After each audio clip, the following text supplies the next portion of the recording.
చాలా డైమెన్షన్స్ ఉంటాయి.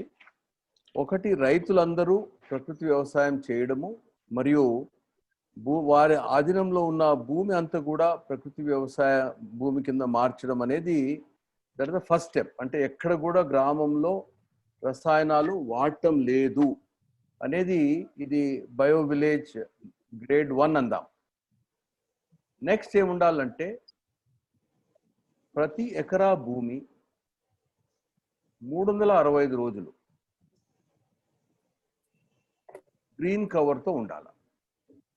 సో అప్పుడు ఏమవుతుంది, రైతుకి 1 ఎకరా భూమి ఉంటే అది 3 ఎకరాలతో సమానంగా అవుతుంది. సో నెక్స్ట్ మీరు ప్రయత్నం చేయాల్సిండేది, ఆ రైతు ఇప్పుడే మీరు చాలా బాగా చెప్పారు, పల్ల భూమి ఉంటుంది, గరువులు ఉంటాయి, పోడు ఉంటుంది, అంటే మెట్ట భూమి ఉంటుంది, పోడు ఉంటుంది అన్నారు. ఈ 3 రకాల భూముల్లో కూడా ప్రతి ఒక్క రైతు 365 రోజులు పంటలు తీస్తున్నారా లేదా? మీ పంటల్లో పశువుల కోసం కూడా మేత అనేది చాలా ముఖ్యమైన అంశం కాబట్టి, సో 365 రోజులు మరియు పశువుల కావాల్సిన మేత, పశువుల ఫాడర్ సెక్యూరిటీ మెయింటైన్ చేసుకుంటూ మరియు ఇంటికి కావాల్సిన కూరగాయలని కూడా మీరు 365 రోజులు తీసుకొని వచ్చేది. So define A bio village.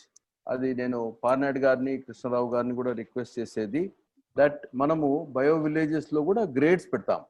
But first grade will be that, అంటే ప్రతి ఒక్కరు కూడా ఆ ఊర్లో ఉన్న భూమి బొత్తిగా రసాయనాలు లేని వ్యవసాయము చేయించడం అనేది అది వెరీ ఇంపార్టెంట్ స్టెప్. దాన్ని ఫస్ట్ స్టెప్ కింద తీసుకోవాలి మనం. ఒక గ్రాడ్యుయేషన్ ఫిలాసఫీలో వెళ్ళాలా. Next step will be that ప్రతి ఇంచ్ భూమి కూడా మనము ఈ 365 రోజులు గ్రీన్ కవర్లోకి తీసుకొని వచ్చామా లేదా. థర్డ్ ఆబ్జెక్టివ్ మీరేం పెట్టుకోవాలంటే, ఎంతవరకు మనము ఎంత భాగాన్ని మన భూమిలో, ముఖ్యంగా పోడు చేసే భూముల్ని మనము 5 లేయర్ మోడల్ కింద మనం ఏ విధంగా చెట్లతో కప్పిపెట్టే ప్రణాళిక మనం తయారు చేస్తున్నాం అనేది. సో బయో విలేజెస్లో గ్రెడేషన్ ఉంటుంది. ప్రతి రైతు చేసే విధానంలో కూడా రైతుల్ని మీరు గ్రేడ్ చేయాల్సిన అవసరం ఉంది. యా, థ్యాంక్ యూ, చాలా సంతోషం అండి. నెక్స్ట్ కృష్ణరావు. కొంచెం అందరికి మనం ఏంటంటే, ఇప్పుడు టైం మనకి 12:30 వరకు ఉంది సార్. మెసేజ్ కనీసం 30 మినిట్స్ ఉండాలి మనకి. సో యాక్చువల్లీ అందరూ మాట్లాడాలని ఉంది నాకు తెలుసు. కాకపోతే మనకి కొంచెం టైం ఫ్యాక్టర్ వల్ల మనము తూర్పుగోదావరి జిల్లా నుంచి ఒక 5 నిమిషాలు, అదేవిధంగా కర్నూలు జిల్లా నుంచి ఒక 5 నిమిషాలు, చిత్తూరు నుంచి ఒక 5 నిమిషాలు మాట్లాడిన తర్వాత సార్ మనకి ఒక 30 నిమిషాలు వారి యొక్క మన గిరిజన ప్రాంతాల్లో మన ప్రకృతి వ్యవసాయం కళ ఎలా ఉండాలనేది మనము చాలా మీటింగ్స్ వింటాము. కానీ సార్ చెప్పే విధానంలో చూసినప్పుడు అది చిన్న పిల్లవాడికి కూడా అది అర్థమవుతుంది, మనసుకు హత్తుకునే విధంగా చెప్పగలిగే కెపాసిటీ సార్కి ఉంది. సో నేను అనుకోవటం, ఈ రోజు మనకన్నా సార్ ఎక్కువ మనకి ఇన్పుట్స్ ఇస్తే వచ్చే ప్రపంచ ఆదివాసీ దినోత్సవం రోజుకి మనము ఏ అయితే మన లక్ష్యం అనుకుంటున్నామో ఆ లక్ష్య సాధన మనకి సులువు అవుతుంది, ఎఫెక్టివ్ గా మనం చేయడానికి అవకాశం ఉంటుంది. సో అందరూ ఇది కొంచెం గమనించవలసిన రిక్వెస్ట్ చేస్తున్నాను. మిమ్మల్ని డిసప్పాయింటెడ్ ఇష్టం లేదు, కానీ ఈ కొంచెం టైం ఫ్యాక్టర్ వల్ల మిగిలిన తూర్పుగోదావరి జిల్లాలో మనం వెళ్తున్నాం సార్. ఇప్పుడు తూర్పుగోదావరి జిల్లాలో మాట్లాడతాం sir. Sir good morning sir. Good morning sir. Vijay Kumar sir గారికి, తర్వాత యుగంధర్ రెడ్డి గారికి, టిఓ కృష్ణారావు సార్ గారికి, ప్యానెల్లో ఉన్నటువంటి రఘు గారికి, అందరికి కూడా మా తరపున, మా తూర్పుగోదావరి జిల్లా తరపున ప్రపంచ ఆదివాసీ దినోత్సవ శుభాకాంక్షలు సార్. సార్, తూర్పుగోదావరి జిల్లాలో మనం 21 పంచాయతీలో 5 క్లస్టర్స్ లో 53 గ్రామాల్లో మనం పనిచేస్తున్నాం సార్. ఇప్పుడు ప్రెసెంట్ మనం బయో విలేజెస్ లోకి వచ్చేటప్పటికి మనం చొప్పకొండ క్లస్టర్ లో కుటకరాయి గ్రామంని, జడేరు క్లస్టర్ లో కురమగొంద అనే రిసోర్స్ విలేజ్ ని మనం 2019-20 సంవత్సరానికి బయో విలేజ్ గా ప్రకటించడం జరిగింది సార్. ఈ గ్రామం ఎగ్జాంపుల్ కురమగొంది గ్రామంలోకి వస్తాడికి మనకి 80 మంది కుటుంబాలు ఉన్నారు సార్. 80 మంది కుటుంబాలు ఉన్నవి, 80 మంది కూడా రైతులు సార్. ఇక్కడ మొత్తం కలిపి 243 ఎకరాల్లో భూమి ఉంది సార్. పల్లమొన్ని, గరువు, తర్వాత కొండపోడు సార్. ఈ 243 ఎకరాలు కూడా మనం ప్యాడీతో పాటు పల్సెస్, జీడి మామిడి మేజర్ క్రాప్ సార్ ఇవి. దీంట్లో ఈ 80 మంది రైతులు కూడా ప్రకృతి వ్యవసాయ పద్ధతులు అమలు చేస్తున్నారు. ఎటువంటి రసాయనాలు కానీ పురుగుల మందులు కానీ ఉపయోగించడం లేదు సార్. ఈ రోజు మనం ఈ ప్రపంచ ఆదివాసీ దినోత్సవం సందర్భంగా కురమగొంది మరియు 2 గ్రామాల్లో కూడా రైతులతో గ్రామ సభని ఏర్పాటు చేసుకొని ఎటువంటి good. పురుగుల మందులు కానీ ఎటువంటి రసాయనాలు కూడా ఉపయోగించడం లేదని చెప్పేసి రైతుల యొక్క అభిప్రాయాన్ని తీసుకొని గ్రామ సభ తీర్మానం చేయడం జరిగింది సార్. మాకు చాలా సంతోషం సార్. ప్రపంచ ఆదివాసీ దినోత్సవం రోజు ఈ బయో విలేజ్ మీ ఆధ్వర్యంలో అనౌన్స్ చేయడం. ఈ 2020-21 సంవత్సరంలో మేము 5 క్లస్టర్స్ లో కూడా 12 గ్రామాలని బయో విలేజ్ కింద, అంటే ఎటువంటి పురుగుల మందులు కానీ ఎటువంటి రసాయన ఎరువులు కానీ ఉపయోగించకుండా 2020-21 సంవత్సరానికి మేము 12 గ్రామాల్లో ఇటువంటి కార్యక్రమాలు చేయాలనుకుంటున్నాం సార్. ఇప్పుడు మా సార్ కృష్ణారావు సార్ చెప్పేటట్టు ఈ రోజు మేము తక్కువగా మాట్లాడతాం సార్. ఈ మీటింగ్ లో మీరు ఎక్కువగా మాట్లాడితే వచ్చే సంవత్సరం మళ్ళీ ఇదే రోజుకి మేము ఎక్కువగా మాట్లాడతాం. మేము చెప్పింది మీరు వినేటట్టు ఉండాలని ఆశిస్తున్నాం సార్. ధన్యవాదములు సార్. మాకు ఇప్పుడు any one innovation from that village sir. మన వన్ ఇన్నోవేషన్ అంటే సార్ ఈ సంవత్సరం మనం శ్రీనివాస్ రైతుని మాట్లాడిస్తే బాగుంటుంది. ఒక రైతుని కురమగొంది నుంచి ఎవరైనా ఒకరు వారి అనుభవాలు చెప్తే బాగుంటుంది. అదే ఇన్నోవేషన్ మీరు ఉంటే చెప్పండి, ఏదైనా ఇన్నోవేషన్ ఏది ఉంటే. ఇన్నోవేషన్ లో ఏంటంటే సార్, మనం ఇప్పుడు ఉన్నటువంటి రైతులందరితో కూడా అక్కడ ప్యాడీలో లైన్ సోయింగ్, తర్వాత ZBNF ప్యాడీ విత్ ఎల్ఈసిన్ ప్యాడీ సార్ కాలిబాటలు చేస్తున్నాం సార్. అంటే మనం కురమగొందికి వస్తే ప్యాడీ చేసినటువంటి రైతులందరూ కూడా లైన్ సోయింగ్ కానీ త్రీవరి కానీ మన కాలిబాటలతోనే ఉంటాయి తప్ప కాలిబాటలు లేకుండా ఫీల్డ్ అనేది ఉండదు సార్. ల్యాండ్ మొత్తం కూడా ZBNF పద్ధతిలో ఉంటది. ఎటువంటి పురుగుల మందులు కానీ రసాయన ప్యాకెట్లు కానీ కనిపించవు సార్ అక్కడ. ఓకే సార్, ఇప్పుడు మన థామ్ బేబీ అమ్మగారు సార్, లీడ్ ఫార్మర్ ఐసీ సార్, తను మాట్లాడతారు. ఎప్పటి నుండి మీతో మాట్లాడాలని కూడా అనుకుంటున్నాను. మాట్లాడించండి.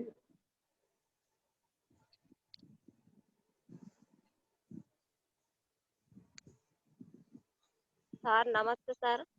నమస్తే అమ్మా. పేరు థామ్ బేబీ సార్, కుర్మగొంది గ్రామంలో సార్.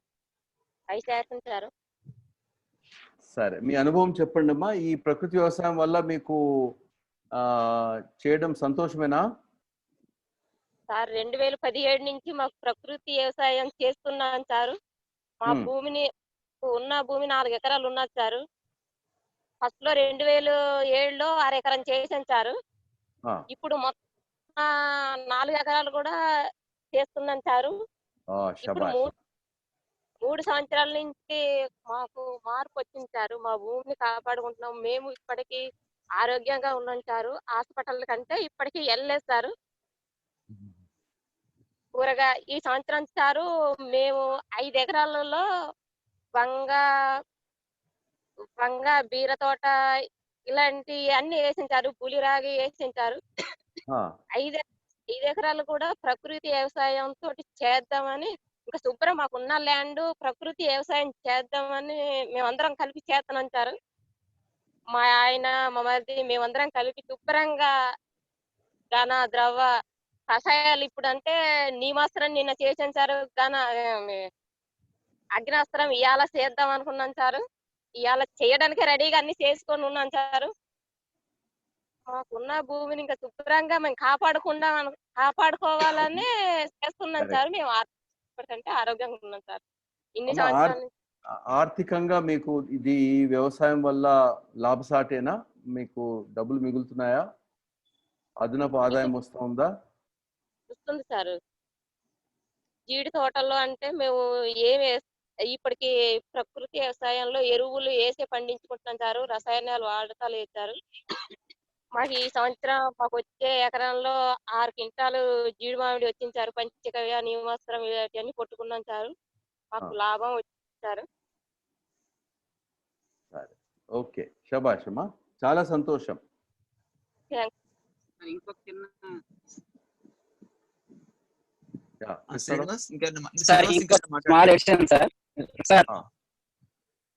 సార్, ఇప్పుడు థామ్ బేబీ గారు చెప్పినట్టు ఒక దగ్గర 4 ఎకరాల ప్లాట్ ఉంది సార్. ఆ 4 ఎకరాల ప్లాట్ లో మనం ప్రకృతి వ్యవసాయ పద్ధతులు అన్ని కూడా అమలు చేస్తూ మోడల్స్ తో పాటు పౌల్ట్రీ, ఫిష్ ఫార్మింగ్ అన్ని కూడా ఒక 3.5 ఎకరాల్లో ఉంది సార్. ఇది ఒక రీసోర్స్ ఫార్మ్ లాగా ఉంది సార్. అంటే నేను మన శ్రీనివాస అంటే మన ఖచ్చితంగా విజయ్ కుమార్ సార్ని ఈ ఫీల్డ్ మనం తీసుకురావాలనే ప్రామిస్ కూడా చేశారు సార్ మాకు. నో తప్పకుండా. I think Srinivas, you have given a very good idea. I would like Krishnarao, ఒక అందరు కూడా ప్రతి ఒక గ్రామానికి ఒక 2 ఎకరాల నుంచి 5 ఎకరాలు ఒక మోడల్ ఫామ్ కింద మీరు తయారు చేయగలిగితే అది ఒక ట్రైనింగ్ గ్రౌండ్ కింద తయారవుతుంది. మనం అనుకున్న అంశాలన్నీ 365 days గ్రీన్ కవర్ వచ్చేటట్లు, తర్వాత SRI పద్ధతులు కానీ, గులిరాగి పద్ధతులు, సో వాట్ ఎవర్ బెస్ట్, ఎవరైనా మంచి రైతులు ఒకరు ఇద్దరు కలిసి చేస్తారా, లేకపోతే ఒక కుటుంబంలోనే, ముఖ్యంగా మన ICRPలో చేత ఒక 5 acres అంటే ఐడియల్. బికాస్ ప్రతి ఒక్క ఎవరు వచ్చినా కూడా అక్కడికి తీసుకెళ్ళి అన్ని పద్ధతులు ఒక model farm run by farmers అని మనం చేయగలిగితే చాలా బాగుంటుంది. What Srinivas is saying, that's a very good example. Actual sir ఇప్పుడు మీరు మీతో మాట్లాడిన బేబీ సార్, నేను 10 days బ్యాక్ వెళ్ళాను సార్. అక్కడ IFS లో ఇంటిగ్రేటెడ్ ఫార్మింగ్ సిస్టమ్ లో 4 acres ఒక దగ్గర ఉంటుంది సార్. అదే దాంట్లో ఫిష్ ఫాండ్ ఉంది సార్. తర్వాత బ్రీడ్ ఫార్మ్ ఉంది సార్, పౌల్ట్రీ బ్రీడ్ ఫార్మ్ ఉంది. 80 కోళ్ళు ఉన్నాయి సార్ అక్కడ. లాస్ట్ ఇయర్ మనము ఇది సప్లై చేసాం, పౌల్ట్రీ చిక్స్ మనం ఇచ్చాం సార్ అక్కడ. So it is very good plot sir. అయితే మీరు చెప్పిన మోడల్ ఫార్మ్ లో it perfectly fits into that kind of. Excellent, like that only. ప్రతి గ్రామంలో కూడా ఒకరు అట్లా తయారయ్యారంటే ఆటోమేటిక్లీ అది ఆ గ్రామమే ఒక ట్రైనింగ్ సెంటర్ గా మారుతుంది. Okay, next. సో ఇప్పుడే మనకి జి మురళీధర్ గారు, మన కోవల్ ఫౌండేషన్ ఫౌండర్ మేనేజింగ్ ట్రస్టీ, అది ఒక విషయం. అయితే మన గత 26 సంవత్సరాల మన ప్రయాణంలో మనకి ఎప్పుడు కూడా వారు మన సంస్థ ఆశీస్సులు, మన సంస్థ అభివృద్ధి కాంక్షలో వారు కూడా మొట్టమొదటి వరుసలో వారు ఉంటారు. సో వారికి కూడా ఈ ప్రపంచ ఆదివాసీ దినోత్సవం సందర్భంగా వారికి శుభాకాంక్షలు తెలియజేస్తున్నాము. వారు కూడా మనతో మాట్లాడతారు. సో ఇంకా తూర్పుగోదావరిలో అయిపోయింది అనుకుంటే కర్నూలు జిల్లా వెళ్దామండి. కర్నూలు జిల్లా నుంచి ఎవరైనా మాట్లాడతారండి?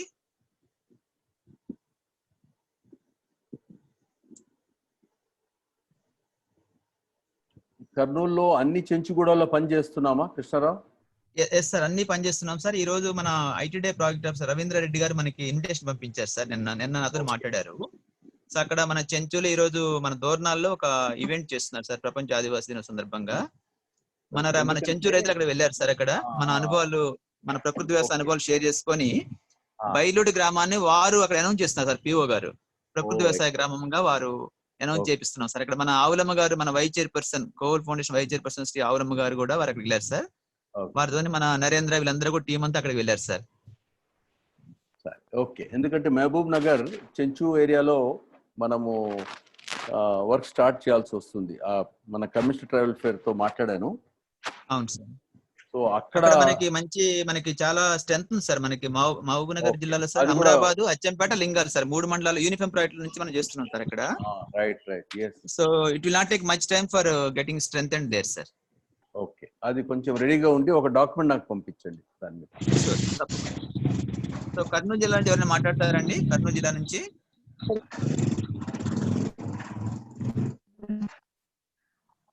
జిల్లా నుంచి శివనాయక్ ఉన్నారండి లైన్ లో. గురవయ్య.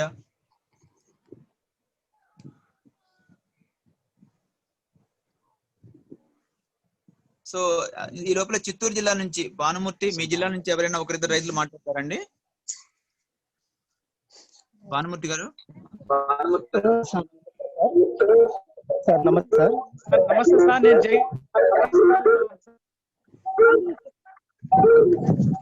నేను సుబ్రత్నం మాట్లాడు. హలో, మ్యూట్ చేసుకోండి సార్. నమస్తే సార్. మిగిలిన మ్యూట్ చేయండి ప్రసాద్. భానుమూర్తి గారు ఒకటే.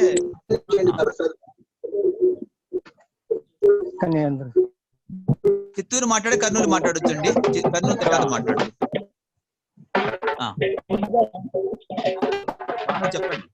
చెప్పండి భానుమూర్తి.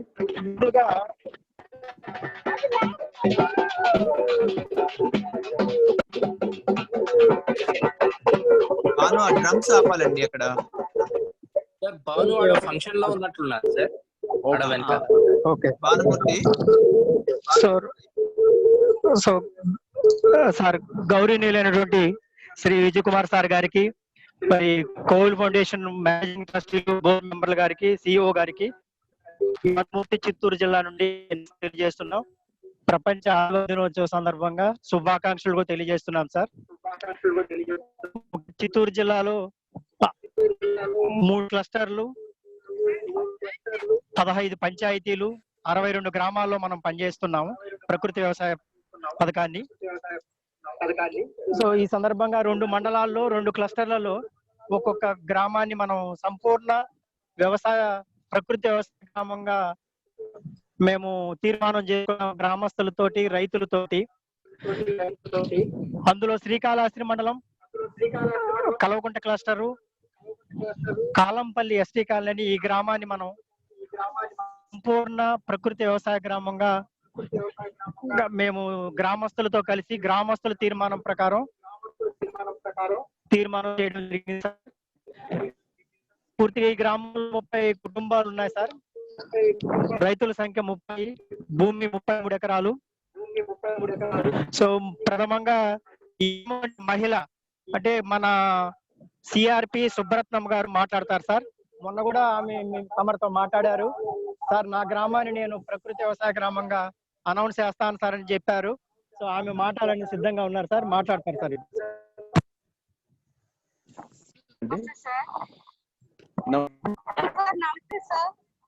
నమస్తే అమ్మా, మాట్లాడండి. మీకు శుభాకాంక్షలు. సార్ గారికి, కోవిల్ ఫౌండేషన్ సిఓ సార్కి, బోర్డు సభ్యులు అందరికీ నమస్కారం సార్. నా పేరు సుబ్రహ్మణ్యం,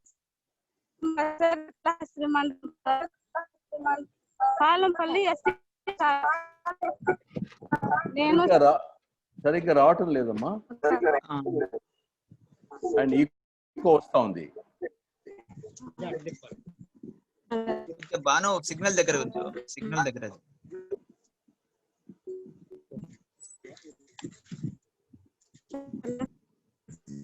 చెప్పండి అమ్మా సుబ్రత్నం గారు.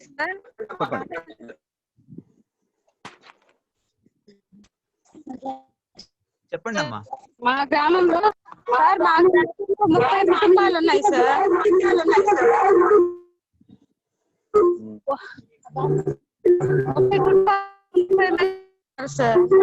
బాను కొంచెం ప్రాబ్లం ఉంది బాను, సరిగా వాయిస్ రావట్లేదు.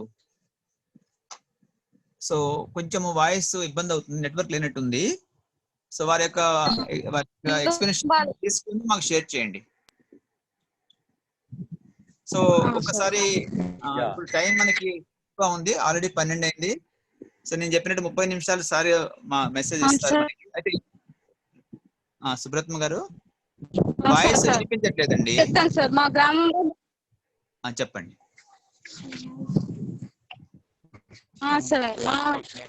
సార్. మా గ్రామంలో మొదటి రైతు నేనే సార్ చేసింది ప్రకృతి సార్.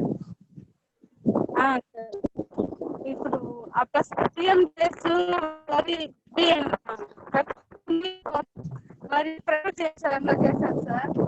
ఇప్పుడు ప్రస్తుతం భానుమూర్తి మీరు కొంచెం స్టోరీ తీసుకుని మాకు షేర్ చేస్తారు. కృష్ణారావు, సుబ్రత్మ గారు. Yes sir. What we will do, I will give a date for you so that ఈ జిల్లా వారీగా వారికి ½ an hour 45 minutes కేటాయిస్తాము. అలాగే సార్. సో సార్ ఇప్పుడు ఒక మీరు మెసేజ్ కన్నా ముందు సార్, ఇప్పుడు మన మురళీధర్ గారు మన కోవిల్ సంస్థ ఉద్దేశించి ప్రపంచ ఆదివాసీ దినోత్సవం సందర్భంగా ఈ రోజు మనం న్యాచురల్ ఫార్మింగ్ విజన్ డిక్లరేషన్ చేయడం జరిగింది సార్. సో మీరు కోవిల్ సంస్థ మొదటి నుంచి మనకి కోవిల్ సంస్థలో మీరు ఎప్పుడు అహర్నిశలు మీ యొక్క ఆలోచన మనసు ఎప్పుడు కూడా సంస్థ మీద ఉంటుంది. మా అందరికీ తెలుసు. మీరు మీ యొక్క సహాయ సహకారం ముందు కూడా అలా ఉండాలని ఆశిస్తూ ఇప్పుడు మిమ్మల్ని ఈ సందర్భంగా మీ మెసేజ్ ఇవ్వాల్సిందిగా రిక్వెస్ట్ చేస్తున్నాను. అందరికీ నమస్కారం. మీకు వినబడుతుందా? Can you here me? yes. అందరికీ నమస్కారం. మీ న్యాచురల్ ఫార్మింగ్ విజన్ గిరిజన ఆదివాసీ దినోత్సవం సందర్భంగా ప్రకటించినందుకు ఐఎమ్ వెరీ వెరీ థ్యాంక్ఫుల్. ఆ విజన్ సంపూర్ణంగా సాకారం కావాలని దానికి మేమందరం సహకారం చేస్తామని చెప్తున్నాను. రెండవది, మీరు బయో విలేజ్ చెప్పారు, కొన్ని బయో మండల్స్ చేయొచ్చేమో మీరు, ఎందుకంటే 4 మండలాల్లో మీరు పూర్తిగా పనిచేస్తున్నాం మనం. కొన్ని మండలాల్లో బయో మండల్ చేయడానికి ప్రయత్నం చేయొచ్చు. పాడేరు కానీ, మారేడుమిల్లి కానీ, కొన్ని చోట్ల పూర్తి గ్రామాల్లో పనిచేస్తున్నాం కాబట్టి మనం అదొక ఆలోచన చేయొచ్చు. రెండవది, ఈ సార్ చెప్పినట్టుగా ఈ ప్రతి గ్రామంలో model farms, that will very good idea. ఈ వాల్యూ చైన్స్, ఈ గిరిజన వస్తువుల యొక్క వాల్యూ చైన్స్ మీద లోకల్ వాల్యుయేషన్ కార్యక్రమం చేస్తే మన పురాతన ప్రాచీన ఫ్యాక్టరీ అనే ఆలోచన ఉంది కదా, అది ముందుకెళ్తుందేమో అని నాకు అనిపిస్తుంది.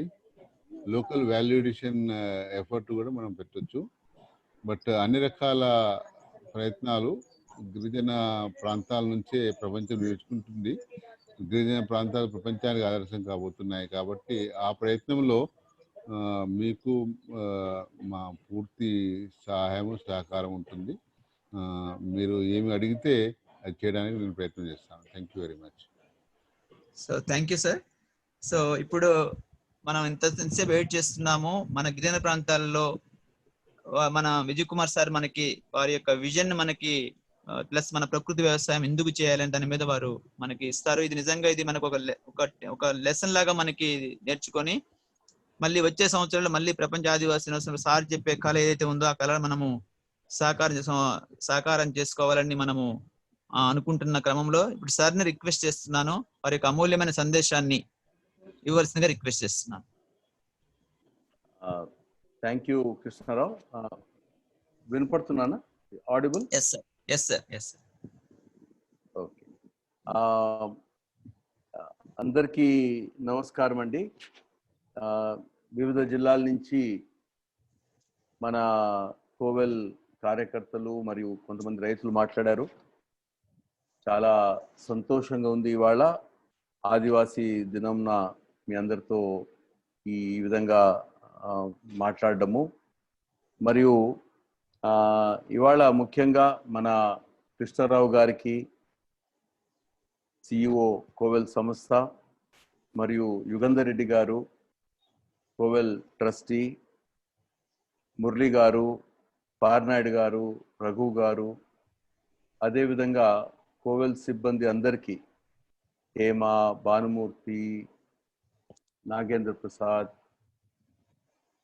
ఎవ్రీవన్, కోవెల్ సిబ్బంది సిఇఓ నుంచి ఐసిఆర్పి వరకు వారందరికీ నా హృదయపూర్వక నమస్కారములు. అదేవిధంగా గిరిజన రైతులందరూ ఇవాళ ఈ సమావేశానికి వచ్చిన వారందరికీ నా హృదయపూర్వక నమస్కారములు. చాలా సంతోషంగా ఉంది. ఇవాళ ప్రపంచ ఆదివాసీ దినోత్సవం కోవెల్ సంస్థ 226 గ్రామాలను ప్రకృతి గ్రామాలుగా వచ్చే 5 సంవత్సరాలలో ఈ పని పూర్తి చేస్తామని ఏదైతే మీరు ఒక డిక్లరేషన్ తయారు చేశారు, దాన్ని అనౌన్స్ చేస్తూ ఆ డిక్లరేషన్ని కోవెల్ ఫార్మల్గా అడాప్ట్ చేసుకునే విధంగా ఈ రోజుని భావించాలా. చాలా సంతోషం. చాలామంది గ్రామాలలో దీని మీద విస్తృతంగా చర్చించి ఇది ప్రతి ఒక్కరి కన్సల్టేషన్తో ఈ డిక్లరేషన్ మీరు ఇచ్చారు.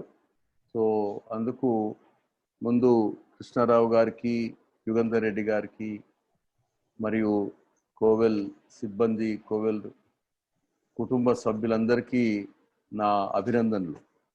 ఇది చాలా గొప్ప విషయము. ఈరోజు కొన్ని ముఖ్యమైన విషయాలు మీతో మాట్లాడాలని నేను ఈ కన్క్లూడింగ్ టైంలో కొంచెం ఎక్కువ సమయం తీసుకుంటాను.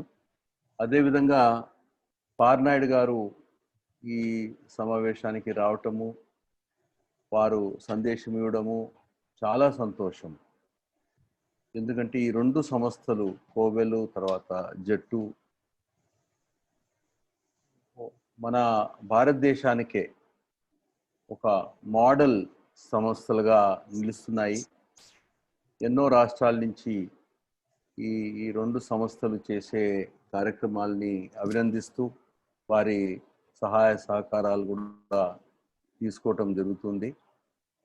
సో పార్నాయుడు గారికి నా ధన్యవాదాలు.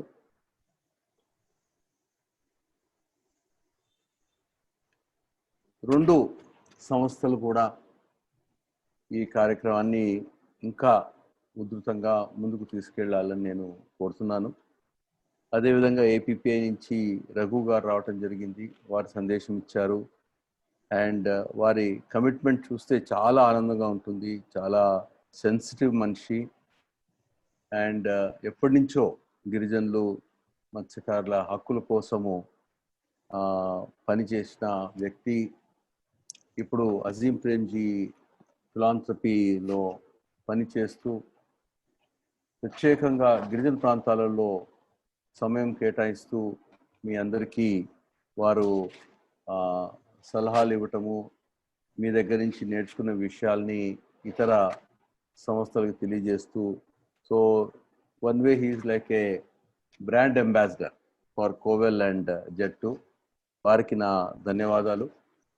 ఇది అజీం ప్రేమ్జీ ఫిలాంథ్రపీ నుంచి ఈ కార్యక్రమాన్ని ముందుకు తీసుకెళ్ళడానికి చాలా వారు సపోర్ట్ చేస్తున్నారు. అజీం ప్రేమ్జీ గారికి నా హృదయపూర్వక ధన్యవాదాలు. ఇది వారి సపోర్ట్ అనేది ఒక ఐడియా మీద సపోర్ట్ చేశారు. ఫలితాలు రాకముందే ఇది ఒక గొప్ప ఐడియా, ప్రపంచంలో దీనికి ఒక మంచి స్థానం ఉంటుంది,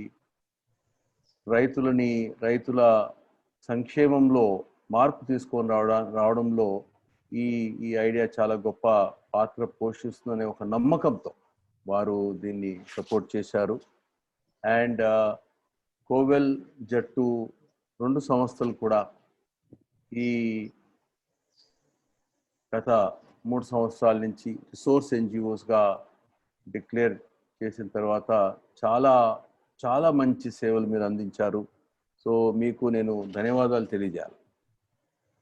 నా ఈ తరుణంలో అంటే ఈ ప్రకృతి వ్యవసాయము ఎందుకు చేయాలా? ఇది రసాయనాలు వాడటం లేదు, పురుగు మందులు వాడటం లేదు అని ఒక్కటే మనం అనుకుంటే సరిపోదు. గిరిజన ప్రాంతాలలో ఇతర ప్రాంతాలతో పాటు ఇప్పుడున్న వ్యవసాయ విధానం వల్ల రైతులకు అపార నష్టం జరుగుతూ ఉంది. ప్రకృతి వ్యవసాయం చేయని రైతుల గురించి నేను మాట్లాడుతున్నాను. దాంతోపాటు ఇప్పుడే మన ఈస్ట్ గోదావరి నుంచి చెప్పారు, హాస్పిటల్కి వెళ్ళలేదని. అంటే మనం తినే ఆహారం వల్లనే జబ్బులు వస్తున్నాయి. గతంలో నమ్మకం ఏంటంటే ఆహారమే మందు అని, ఆహారమే మెడిసిన్. బట్ ఇప్పుడు ఆహారం వల్ల జబ్బులు వస్తున్నాయి. సో మనం తినే ఆహారంలో ఇన్ని లోపాలు ఉన్నాయి. మన పూర్వీకులు తినే ఆహారంలో ఉన్న పౌష్టిక విలువలు కూడా మనం తినే ఆహారంలో లేవు. సో మీరు ఆదాయంతో పాటు మీ ఆరోగ్యాన్ని కాపాడుకోవాలంటే ప్రకృతి వ్యవసాయం చేయాలా. ప్రకృతి వ్యవసాయం చేయడం వల్లనే మన పండించే ఆహార పదార్థాలలో పౌష్టిక విలువలు సంపూర్ణంగా ఉంటాయి.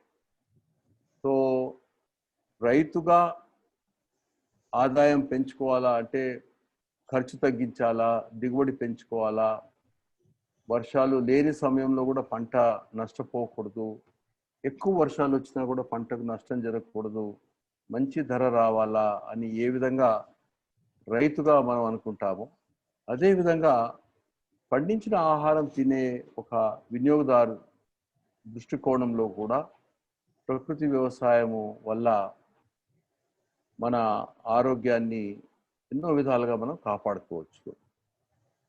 బట్ ఇవాళ నేను మాట్లాడదలుచుకునేది ఒక మీకు కనపడని అంశం. ఇప్పుడు బయో విలేజ్ అంటే మనము రసాయనాలు వాడటం లేదు, రసాయన ఎరువులు కానీ ఈ పురుగు మందులు కానీ వాడటం లేదు అని ఒక నిర్ధారణకి వచ్చాం. బట్ అది సరిపోదు. మీకు తెలియకుండా జరిగే నష్టాలు, అనేకమైన నష్టాలు ఉన్నాయి. అవన్నీ పరిగణలోకి తీసుకొని బయో విలేజ్ డెఫినేషన్ కూడా మనం మార్చాల్సిన అవసరం ఉంది. ఇప్పుడు పాడేరు ప్రాంతం కానీ, మన నల్లమల హిల్స్ కానీ, పార్వతీపురం కానీ, రంపచోడవరం ప్రాంతం కానీ, మనమందరం కూడా కొండల్లో ఉన్నాము. స్లో ప్లాంట్స్ ఎక్కువ ఉంటాయి. సో ప్రపంచంలోనే ఒక కొత్త ఎమర్జెన్సీ వచ్చింది. శాస్త్రవేత్తలు చెప్తున్నారు కానీ ఎవరు కూడా దీన్ని సీరియస్గా తీసుకోలేదు. కానీ ఇప్పుడు దాని గురించి మనం యాక్షన్ తీసుకోకపోతే మన భూముల నుంచి పంటలు మనం పండించలేము. అదేమిటి? మట్టి కొట్టుకొని పోతా ఉంది, సాయిల్ ఇరోషన్. భూమిలో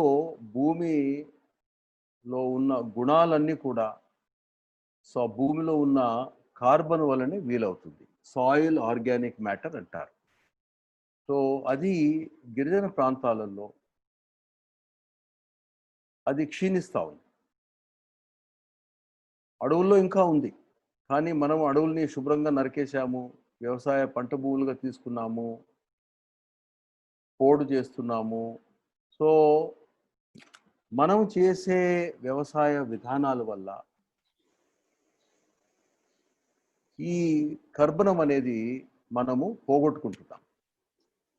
సో అంచనా ఏమిటంటే ప్రతి హెక్టేర్ భూమి నుంచి కూడా 10 నుంచి 30 టన్నులు ప్రతి సంవత్సరము మనం పోగొట్టుకుంటున్నాం. అది మనం లెక్కలోకి తీసుకోవటం లేదు. మన గ్రామంలో ఇది కూడా ఒక అకౌంట్ ఉండాలి మనకు.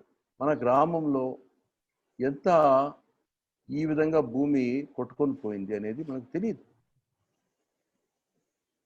అది రసాయనాల వల్ల జరగటం లేదు. అది మనము భూమిని ఏ విధంగా ఆ భూమిని మనం మేనేజ్ చేస్తున్నాము. దాంట్లో మీకు తెలిసిన విషయమే, ఎప్పుడైతే మనము అడవిలో చెట్లు నరికామో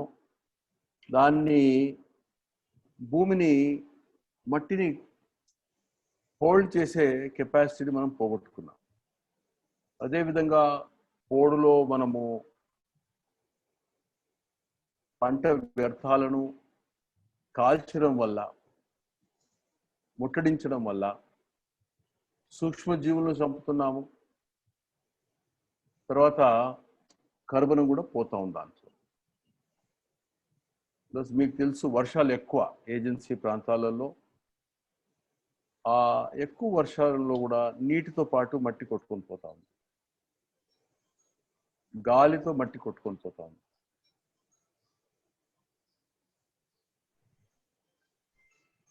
అడవులు క్షీణించడం వల్ల మట్టి కొట్టుకొని పోతా ఉంది.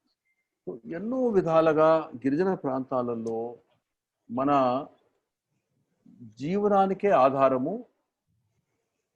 Soil organic matter, జీవద్రవ్యం. పాలేకర్ గారు దాన్ని జీవద్రవ్యం అంటారు. సో మనము ఎన్నో విధాలుగా ఇది పోగొట్టుకుంటున్నాం. ఈ రసాయనాల వల్ల మనము ఇంకా అనర్థాలకు గురవుతున్నాం. ఎందుకంటే భూమిలో ఉన్న సూక్ష్మజీవులను చంపేస్తూ ఉంది. సో 5, 6, 7 విధాలుగా మనము భూమిలో ఉన్న జీవద్రవ్యాన్ని మనము ఎగుమతి చేస్తున్నాం. మన ఏజెన్సీ ప్రాంతంలో వారికన్నా దిగువ ప్రాంతాల వారికి మీరు దానం చేస్తున్నారు. అక్కడ కింద భూములు మంచి మట్టి వచ్చిందంటే మీ దగ్గర నుంచే వస్తుంది ఆ మట్టి. సో ఇది మీరు తెలియకుండానే మీరు నష్టపోతున్న విషయాలు ఇవి. సో వీటిని ఎట్లా అరికెట్టాలి? ఎప్పుడైతే ఇది అర్థం చేసుకొని మనము ప్రతి ఒక్కరం కూడా మన గ్రామంలో ఉన్న మట్టి, మన గ్రామంలో ఉన్న జీవద్రవ్యం మనం పోగొట్టుకోము, జీవద్రవ్యాన్ని పెంచుతాము. మా పూర్వీకులో ఉన్న మా తాత కాలంలో ఎంత మన మట్టిలో జీవద్రవ్యం ఉన్నదో ఆ స్థాయికి వెళ్దాము. ఆ తర్వాత వారి తాతల కాలంలో జీవద్రవ్యం ఏ విధంగా ఉన్నదో ఆ స్థాయికి వెళ్దాం అనేది మీ గ్రామంలో ఈ ఈ ప్లానింగ్ కూడా అవసరము. ఇవి ఎలా కొలవాలా, దీన్ని ఎట్లా కొలుస్తారనేది మేము వరల్డ్ అగ్రో ఫారెస్ట్రీ సెంటర్తో మాట్లాడి ఇది ప్రతి గ్రామంలో కూడా దీనికి ఒక ఇండెక్స్ తయారు చేసే విధంగా ఆలోచిస్తాం. అప్పుడు మీరు రసాయనాలు వాడుతున్నామా లేదా, పురుగుమందులు వాడుతున్నామా లేదా అదొక్కటే చూడకూడదు. మీరు మన ప్రయత్నాల వల్ల మన గ్రామంలో జీవద్రవ్యము పెరిగిందా తరిగిందా, లేకుంటే మనకు భవిష్యత్ లేదు. సో ఇది ఒక ముఖ్య విషయం. ఎందుకంటే చాలా మంది అనుకుంటారు ఇది గిరిజన ప్రాంతాలు డిఫాల్ట్ ఆర్గానిక్ కదా, సో అందుకు సమస్య లేదు, అక్కడ పండించే వస్తువులకి మంచి ధర వస్తుంది. బట్ అది కాదు మనం చూడాల్సిండేది. మన పునాదిని మనం పోగొట్టుకుంటున్నాం. ఏ అంశం వల్ల మన పంటలు పండుతాయో దాన్ని మనం నష్టపోతున్నాం. అది ఎన్నో విధాల వల్ల, దున్నడం వల్ల మనము మన దుక్కి చేయడం కూడా ఎన్నో అనర్థాలకు గురి చేస్తుంది. ఇంకోటి ఏమిటి, మన భూములను పంటలు వేయకుండా విడిచిపెట్టడం కూడా. సో వర్షాలు పడటం లేదు, అక్కడ పంట పండుతుందో లేదో అని భూమిని విడిచిపెడుతున్నాం. సో దానివల్ల కూడా మట్టి కొట్టుకొని పోతుంది, సూక్ష్మజీవులు నష్టమవుతున్నాయి. సో ఒక 5, 6, 7 విధానాలతో, అంటే ఇది రసాయనాలతో సంబంధం లేదు నేను చెప్పే విషయాలన్నీ కూడా. ఇవన్నీ మనము భూమిని ఏ విధంగా మనం మేనేజ్ చేస్తున్నాం. సో ఈ అంశాలు మనం దృష్టిలో పెట్టుకొని ప్రతి విషయంలో కూడా మనము మన భూమిని ఏ విధంగా కూడా భూమి స్థాయి, భూమి స్టేటస్ని మనము కోల్పోకూడదు. మన భూమి ఏ గ్రేడ్ భూమి కింద మార్చాలా, మన కార్బన్ శాతం ఇప్పుడు ఎంత ఉంది, దాన్ని ఎట్లా పెంచాలి. ఈ సాయిల్ కార్బన్ ఒక్కటే మనం నష్టపోవటం లేదు, దాంతోపాటు మనము భూమిలో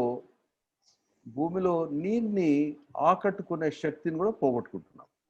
వాటర్ హోల్డింగ్ కెపాసిటీ అది జీవద్రవ్యంతో ముడిపడింది. జీవద్రవ్యము సూక్ష్మ జీవులతో ఇది ముడిపడింది. సో వర్షం పడినప్పుడు ఎంత మన భూమిలోకి ఇమిడికిపోతా ఉంది లేదని మనం గమనించాలి. సో ఎప్పుడైతే మన సాయిల్ కార్బన్ పెరుగుతుందో, జీవద్రవ్యం పెరుగుతుందో, 2 జరుగుతాయి. ఒకటి, భూమి గుల్లబారుతుంది. ఇప్పుడు చాలా గట్టిగా ఉంటుంది మీ నేల, సో వర్షం వస్తే నీళ్లు కొట్టుకొని పోతాయి. అలా కాకుండా ఎప్పుడైతే భూమి గుల్లగా మారిందో అప్పుడు ఈ వర్షం పడిన నీళ్లు భూమిలోకి ఇమికిపోతాయి. అది మీరు గమనించవచ్చు. ప్రకృతి వ్యవసాయం చేయని భూములు ఎలా ఉన్నాయి, ప్రకృతి వ్యవసాయం చేసిన భూములు ఎలా ఉన్నాయంటే భూములు గుల్లగా ఉండి వర్షపు నీళ్లు భూమిలోకే వెళ్ళిపోతాయి. రెండోది, ఎప్పుడైతే జీవద్రవ్యం భూమిలోకి వెళ్తుందో ఆ నీటిని భూమిలో ఆకట్టుకునే శక్తి సామర్థ్యత పెరుగుతుంది. 1 గ్రామ్ కార్బన్ అదనంగా భూమిలోకి వెళ్ళిందంటే 8 గ్రాముల నీళ్లు అదనంగా భూమిలో మనము ఆకట్టుకోగలుగుతాం. సో ఇది చాలా ముఖ్యమైన అంశం. అంటే ఒకవైపు మనము మట్టి పోగొట్టుకుంటున్నాము, మట్టిలో ఉన్న జీవద్రవ్యాన్ని మనం పోగొట్టుకుంటున్నాము. ఇంకోవైపు ఇది పోయినందుకు, ఇది పోగొట్టుకున్నందుకు మనము నీటిని ఆకట్టుకునే శక్తిని కూడా పోగొట్టుకున్నాం. సో ఇది రెండో గొప్ప నష్టం. మట్టి పోగొట్టుకున్నాము, నీటిని ఆకట్టుకునే శక్తిని పోగొట్టుకున్నాం. మూడోది మీరు చూసింటారు, వాటర్ పొల్యూషన్, కాలుష్యం, నీటి కాలుష్యం. దీనివల్ల కూడా మన జీవన పరిణామాలు తగ్గడము, మనకు ఆరోగ్య సమస్యలు రావడము, ఇవన్నీ కూడా పెరుగుతాయి. ఆ తర్వాత వైవిధ్యత, పశు సంపద వైవిధ్యత మరియు సూక్ష్మజీవుల వైవిధ్యత, ఇన్సెక్ట్స్ వైవిధ్యత, బర్డ్స్ వైవిధ్యత, బర్డ్స్ బయోడైవర్సిటీ, ఫారెస్ట్ బయోడైవర్సిటీ, ఇవన్నీ కూడా కోల్పోతున్నాం. ఇవాళ మనము కోవిడ్-19 వైరల్ ఏదైతే పాండమిక్ ప్రపంచాన్నే ఏదైతే మొత్తము ప్రపంచాన్ని అస్తవ్యస్తం చేసిందో, అది కూడా ఈ బయోడైవర్సిటీని మనం ఎప్పుడైతే కోల్పోయామో ఇలాంటి వైరస్ అటాక్స్కి మనము గురి అవుతాం. సో అది ఒక పెద్ద డేంజర్. సో ఇప్పుడు ఇవి మనకు అంటే ఇవన్నీ మనము కనెక్ట్ చేయటం లేదు. ఇదేదో ప్రకృతిలో వచ్చిన మార్పులే అనుకుంటున్నాం, కానీ ఇది మనము చేసే విధానం వల్ల ఈ విధంగా జరుగుతూ ఉంది అనేది మనము కనెక్షన్ చేయలేదు. మనం పోడు మన ఆచారం అనుకుంటున్నాము, దానివల్ల జరిగే భూమి మట్టి కోల్పోవడం అనేది మనము లింక్ చేయటం లేదు. సో నీరు, ఇవన్నీ కూడా ఈ సమస్యలు అన్నిటికీ పరిష్కారం కూడా మనం ఏ విధంగా భూమిని సద్వినియోగం చేస్తామో దాని మీద ఆధారపడి ఉంటుంది. ఇదేదో భగవంతుడు చేశాడని కాదు, ఇది మనమే చేసుకున్నాం. వర్షాలు పడటం లేదంటున్నాం, వర్షాలు పడటం లేదు, వరుణ్ దేవుడు ఆగ్రహంగా ఉన్నారు, మనం ఎట్లా శాంతించాలా, పూజలు ఎట్లా చేయాలా అనేది కాదు. వరుణ్ దేవుని శాంతించాలంటే మనము ప్రకృతిని గౌరవించి మన మట్టిని, మన భూమిని మన చేతులతోనే ఎన్నో విధంగా సమస్యలు మనమే పుట్టించుకుంటున్నాం. ఇప్పుడు నేను చెప్పినటువన్నీ కూడా దీనికి పరిష్కారం ఉంది. ఈ పరిష్కారము ఎవరి చేతిలో ఉంది? గవర్నమెంట్ చేతిలో లేదు, స్వచ్ఛంద సేవ సంస్థల చేతిలో లేదు. ఇది ప్రతి రైతు మహిళ, రైతు పురుషులు, భూమి మీద కష్టపడే రైతుల చేతిలోనే ఉంది. అందుకు రైతులు దేవుళ్ళు. రైతులు ఈ సమస్యని పరిష్కారం చేస్తేనే మన మానవ జాతి ఉంటుంది, హ్యూమన్ రేస్. లేకపోతే వచ్చే 50 సంవత్సరాల కన్నా జీవిత పరిణామాలు లేవు. ఇప్పుడు నేను చెప్పిన సమస్యలన్నీ దృష్టిలో పెట్టుకుంటే, అంటే ఒకవైపు రైతులకు, గిరిజన ప్రాంతాలే కాదు, మన దేశంలో ఉన్న రైతులందరూ కూడా ఎన్నో విధాలుగా నష్టాలకి గురవుతూ చాలామంది వ్యవసాయాన్ని విడిచిపెట్టి లేకపోతే రైతులు ఆత్మహత్యలు చేసుకోవడము. సో ఇది సంక్షోభం, రైతు సంక్షోభం ఏదైతే అంటున్నామో అది ఒక పెద్ద సమస్య. తర్వాత యువకులు, యువతులు వ్యవసాయం చేయకుండా ఏదో ఒక చిన్న పని పట్టణానికి వెళ్ళి అక్కడే ఏదో ఒకటి సంపాదిస్తూ వారు జీవిస్తున్నారు. సో యువకులు వ్యవసాయం చేయకపోతే ఒక 30 ఏళ్ల తర్వాత ఆహారం ఎవరు పండిస్తారు? సో అదొక సమస్య. తర్వాత మనం తినే ఆహారం కూడా ఒక విషపూరిత ఆహారం తింటున్నాము. అది కొన్ని ఒక రోజులోనే తెలుస్తుంది, కొన్ని ఒక నెల తర్వాత తెలుస్తుంది, కొన్ని ఒక సంవత్సరం తర్వాత తెలుస్తుంది, కొన్ని ఒక 10 సంవత్సరాలు తర్వాత తెలుస్తుంది, కొన్ని మన పిల్లల్లో తెలుస్తుంది దాని హానికరమైన ప్రయోగాలు. సో ఇంకొక వైపు వినియోగదారులు తినే దాంట్లో కూడా లాస్ట్ 1 minute సార్, ఇది యాక్చువల్గా time. Is it over are can you extend? అది ఒకసారి ఎక్స్టెండ్ చేస్తాం సార్. లేదు సార్ మళ్ళీ అంటే, బట్ మనం ఇంకోటి లింక్ చేస్తాం సార్ ఏమంటే ఇంకోటి. Yeah, maybe better because I have another 15 yes sir. minutes. Yes Okay, please sir, okay. Prasad మీరు చేయండి ప్రసాద్ ఇంకోటి చేస్తాను సార్. చేస్తాను సార్. ఓకే, సో నేను చెప్పినట్లు రైతుల జీవనోపాధులు సంక్షోభంలో ఉన్నాయి. దాంతోపాటు ఎవరైతే ఆహారం తింటున్నారో వారి ఆరోగ్యాలు, వారి పిల్లల ఆరోగ్యాలు ఒక సంక్షోభంలో ఉన్నాయి. దాంతోపాటు ఇప్పుడు నేను చెప్పినట్లు సాయిల్ ఎమర్జెన్సీ ఉంది.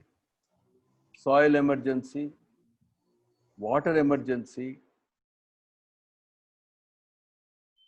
Pollution emergency, water air pollution, మరియు ముఖ్యంగా ఈ కోవిడ్ పాండమిక్ దృష్టిలో పెట్టుకుంటే లాస్ ఆఫ్ బయోడైవర్సిటీ. సో ఇది చాలా పెద్ద క్రైసిస్. మొత్తం ప్రపంచం కూడా దీంతో సతమతం అవుతుంది. సో బయోడైవర్సిటీ లాస్, వీటి కారణం వల్ల వీటితో పాటు ఉష్ణోగ్రతలు పెరుగుతూ పోతాయి.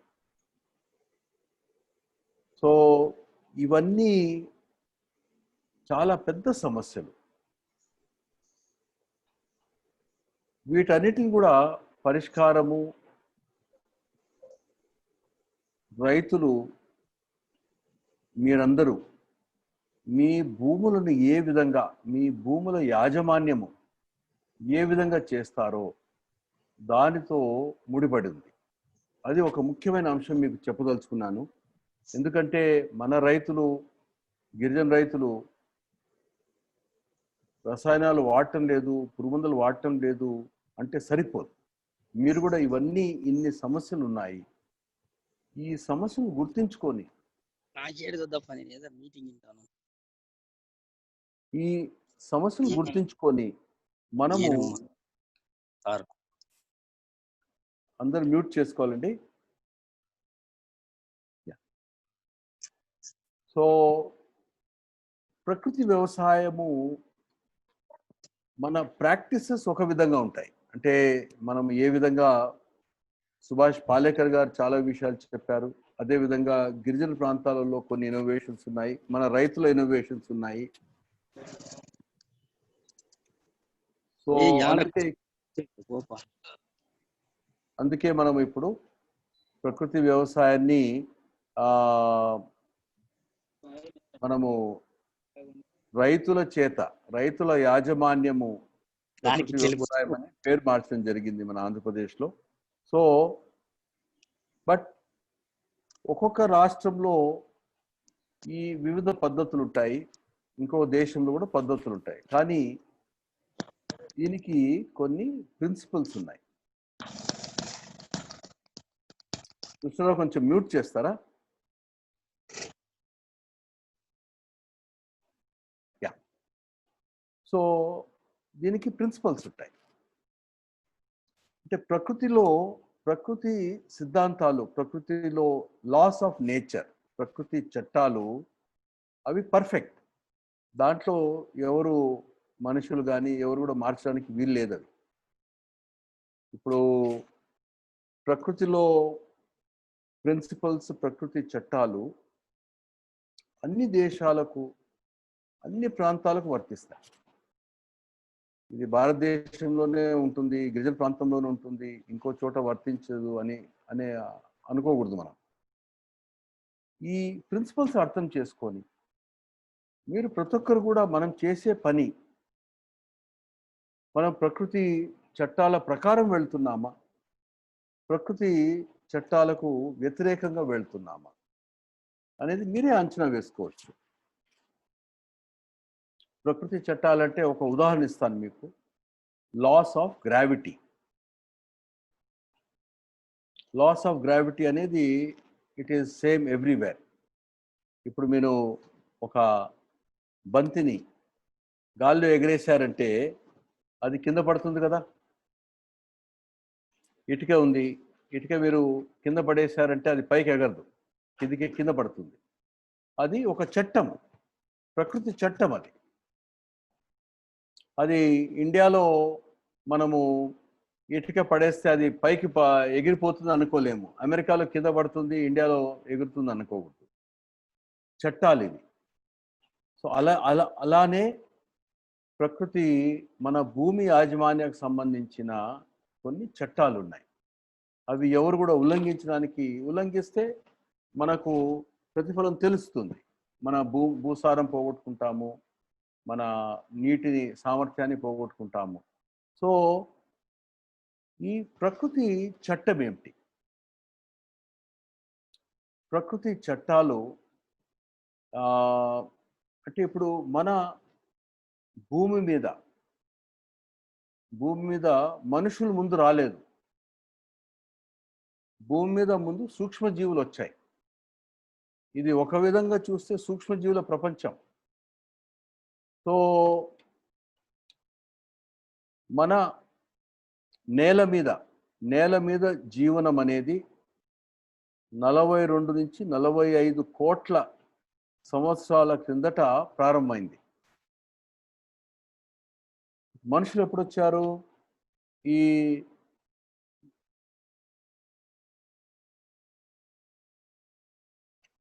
ఒక అంచనా ఒక 25 నుంచి 30 లక్షల సంవత్సరాల క్రిందట 2 కాళ్ళ మీద నడిచే ఒక జంతువు వచ్చిందని. ఇప్పుడు మనం ఏ విధంగా ఉన్నామో ఆధునిక మనిషి ఒక 2 లక్షల సంవత్సరాల కిందటి నుంచే మనుషులు వచ్చారు.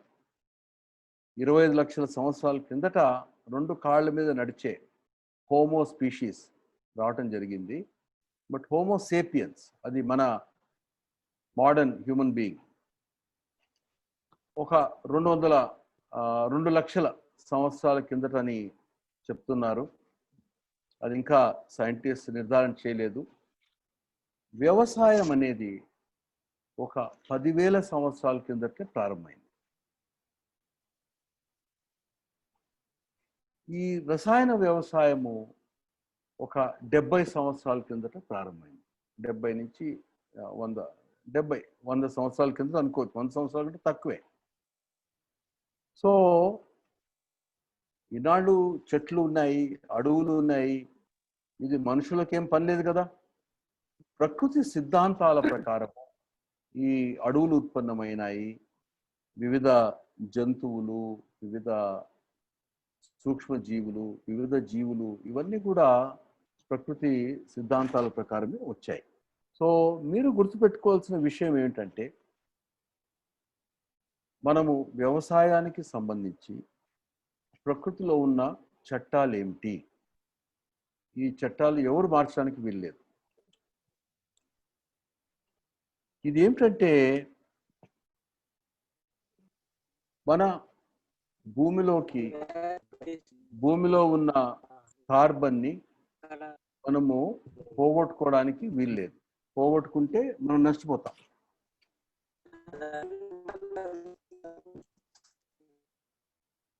కొంచెం మ్యూట్ చేస్తారా కృష్ణరావు? Some disturbance. నాగేంద్ర ప్రసాద్ అందరిని మ్యూట్ చేయండి. యా. సో మీరు ప్రకృతికి అనుకూలంగా వ్యవసాయం చేస్తున్నారా లేదా అనే నిదర్శనం ఏంటంటే, మీరు ఎక్కడైతే వ్యవసాయం చేస్తున్నారో అక్కడ భూమిలో ఉన్న కార్బన్ గాల్లోకి వెళ్తుందా, లేకపోతే గాల్లో ఉన్న కార్బన్ డైఆక్సైడ్ని మీరు భూమిలోకి తీసుకొని వస్తున్నారా? అంతే, ఇదొక్కటే చూడాలి మీరు. సో ఎంత మీరు కార్బన్ని భూమిలోకి జీవద్రవ్యంగా మారుస్తారో అప్పుడు మీరు ప్రకృతికి అనుకూలంగా వ్యవసాయం చేస్తున్నట్లు మీరు గుర్తుంచుకోవచ్చు. ఏ మార్గం వల్ల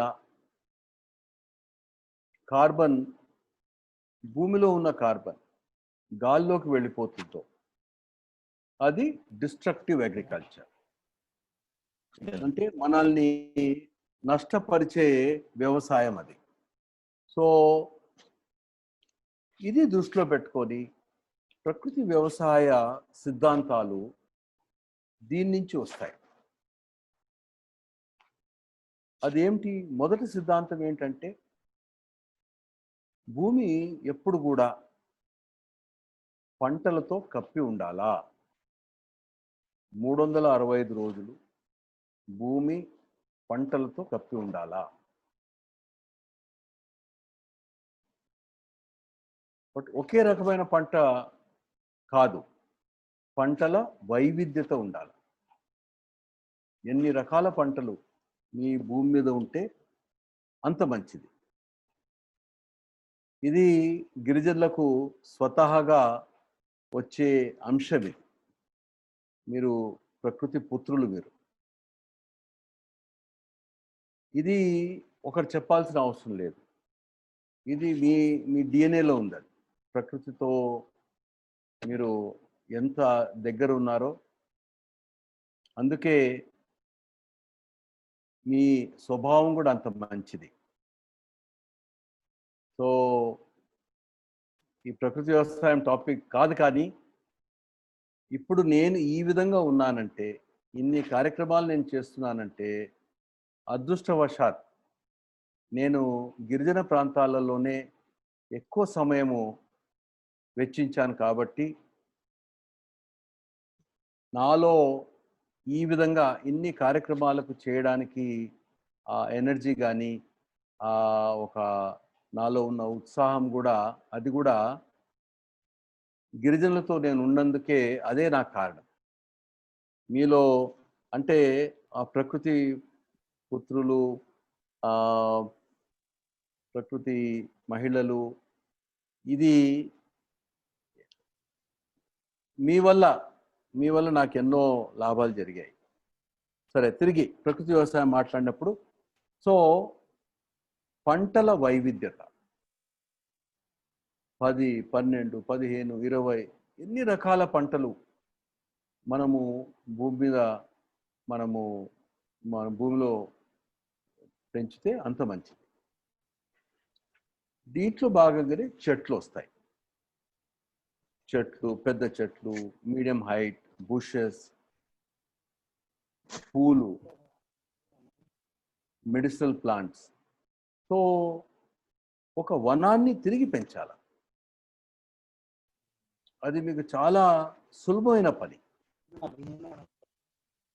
ఇది ఎందుకు చెప్తున్నానంటే, ఇది first and most important principle. ఇది గుర్తుపెట్టుకోండి. 365 రోజులు భూమి సజీవంగా పంటలతో కప్పి ఉంచాలా.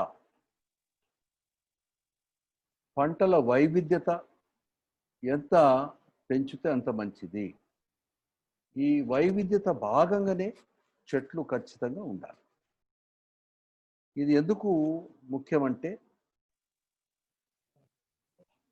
ఈ ప్రక్రియ మొక్కల వల్లనే అవుతుంది. తిరిగి మీ భూములని సజీవం చేయాలంటే మొక్కలు, సూక్ష్మ జీవులు తప్ప వేరే మార్గం లేదు. గాలిలో ఉన్న కార్బన్ డైఆక్సైడ్ని మొక్కలు ఆకుల ద్వారా, ఆహారంగా తయారు చేసి వారు తయారు చేస్తున్న ఆహారము ఒక 100 యూనిట్ల ఆహారం ఉంటే 70% ఈ ఆహారము వేర్లలోకి వెళ్తుంది. వేర్ల ద్వారా భూమిలోకి అది వారు విసర్జిస్తారు. రూట్ ఎక్సుడేట్స్ అంటారు. అంటే మీరు గుర్తుపెట్టుకోవాలి ఏంటంటే మొక్క తయారు చేసే ఆహారంలో ఒక 30% భూమి పైన ఉన్న ఆకుల కోసము, కొమ్మల కోసము, పూల కోసము, పండ్ల కోసము మొక్క ఈ 30% ఆహారాన్ని వాడుతుంది. ఒక 30% ఆహారము వేర్లను అభివృద్ధి చేయడానికి వాడుతుంది. బట్ 30 నుంచి 40% ఆహారము భూమిలో విడిచిపెడుతుంది. సో కార్బన్ డయాక్సైడ్, గాలిలో ఉన్న కార్బన్ డయాక్సైడ్ లిక్విడ్ కార్బన్గా భూమిలోకి వెళ్ళిపోతుంది. సో గాలిలో ఉన్న కార్బన్ డయాక్సైడ్ని భూమిలోకి తీసుకొని మనము పెట్టామంటే అది భూమిని సజీవం చేసినట్లే. కానీ ఈ మన విధానాల వల్ల తిరిగి భూమిలో ఉన్న ఆహారం వల్ల గాల్లోకి వెళ్ళిపోవచ్చు, మన వ్యవసాయ విధానాలు సక్రమంగా లేకపోతే. లేదు, మన సూక్ష్మజీవులను మనం పెంచి సూక్ష్మజీవుల వైవిధ్యతను పెంచి ఈ జీవ ద్రవ్యం ఏదైతే భూమిలోకి ఉందో అది పర్మనెంట్గా భూమిలో ఉండే విధానము మనము పాటించామంటే మన సాయిల్ ఆర్గానిక్ మ్యాటర్ పెరుగుతుంది. మ్యూట్ చేసుకోవాలండి, డిస్టర్బెన్స్ వస్తా ఉంది, మ్యూట్ చేసుకోవాలా. ప్రసాద్ మీరు అన్ని మ్యూట్ చేయండి. సార్ మ్యూట్ చేస్తా ఉంటే కూడా ఓపెన్ చేస్తున్నాడు సార్. అందరూ కూడా డిస్టర్బ్ చేయదండి స్పీచ్ ని. అందరూ మ్యూట్ చేసి మ్యూట్ లో పెట్టుకోండి.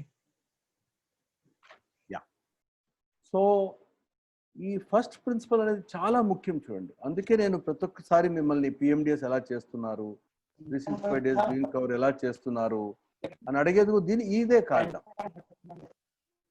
So this first principle is most important. And అది ప్రకృతిలో సహజంగా మీరు చూస్తున్నారు. మీరు గిరిజన ప్రాంతాల్లో ఉన్నారు కాబట్టి మీరు ఇంకా బాగా చూస్తారు అడవుల్లో ఎంత చక్కగా పంటలు ఉంటాయని. So this the first principle. రెండవది, భూమిని దున్నకూడదు. ఎప్పుడైతే మీరు భూమి దున్నుతారో అది భూమిలో ఉన్న కార్బన్ సూర్యరశ్మికి ఎక్స్పోజ్ అయి తిరిగి భూమిలో ఉన్న కార్బన్ డయాక్సైడ్గా మారుతుంది. సో అది మనము ఇది ఎన్నో వందల సంవత్సరాల నుంచి భూమి దున్నడం అనేది ఒక రైతు లక్షణం కింద ఉంది చూడండి. దున్నేవాడిదే భూమి, లేకుంటే రైతు సింబల్ కూడా ట్రాక్టర్ కానీ నాగలి కానీ. సో బట్ దానివల్ల డ్యామేజ్ చాలా ఉంది. గిరిజన ప్రాంతాల్లో ఏ విధంగా వ్యవసాయం చేస్తారో అది కొంచెం తక్కువ డ్యామేజింగ్గా ఉంది. సో మినిమం టిలేజ్, భూమిని డిస్టర్బ్ చేయకుండా వ్యవసాయం చేస్తే అంత మంచిది. మూడో అంశము, దీనికి దోహదపడే అంశము మన పశు సంపద. పశు సంపద మన వ్యవసాయంలో ఎంత చక్కగా మనము దీన్ని భాగస్వామ్యులు చేశామంటే అంత మంచిది.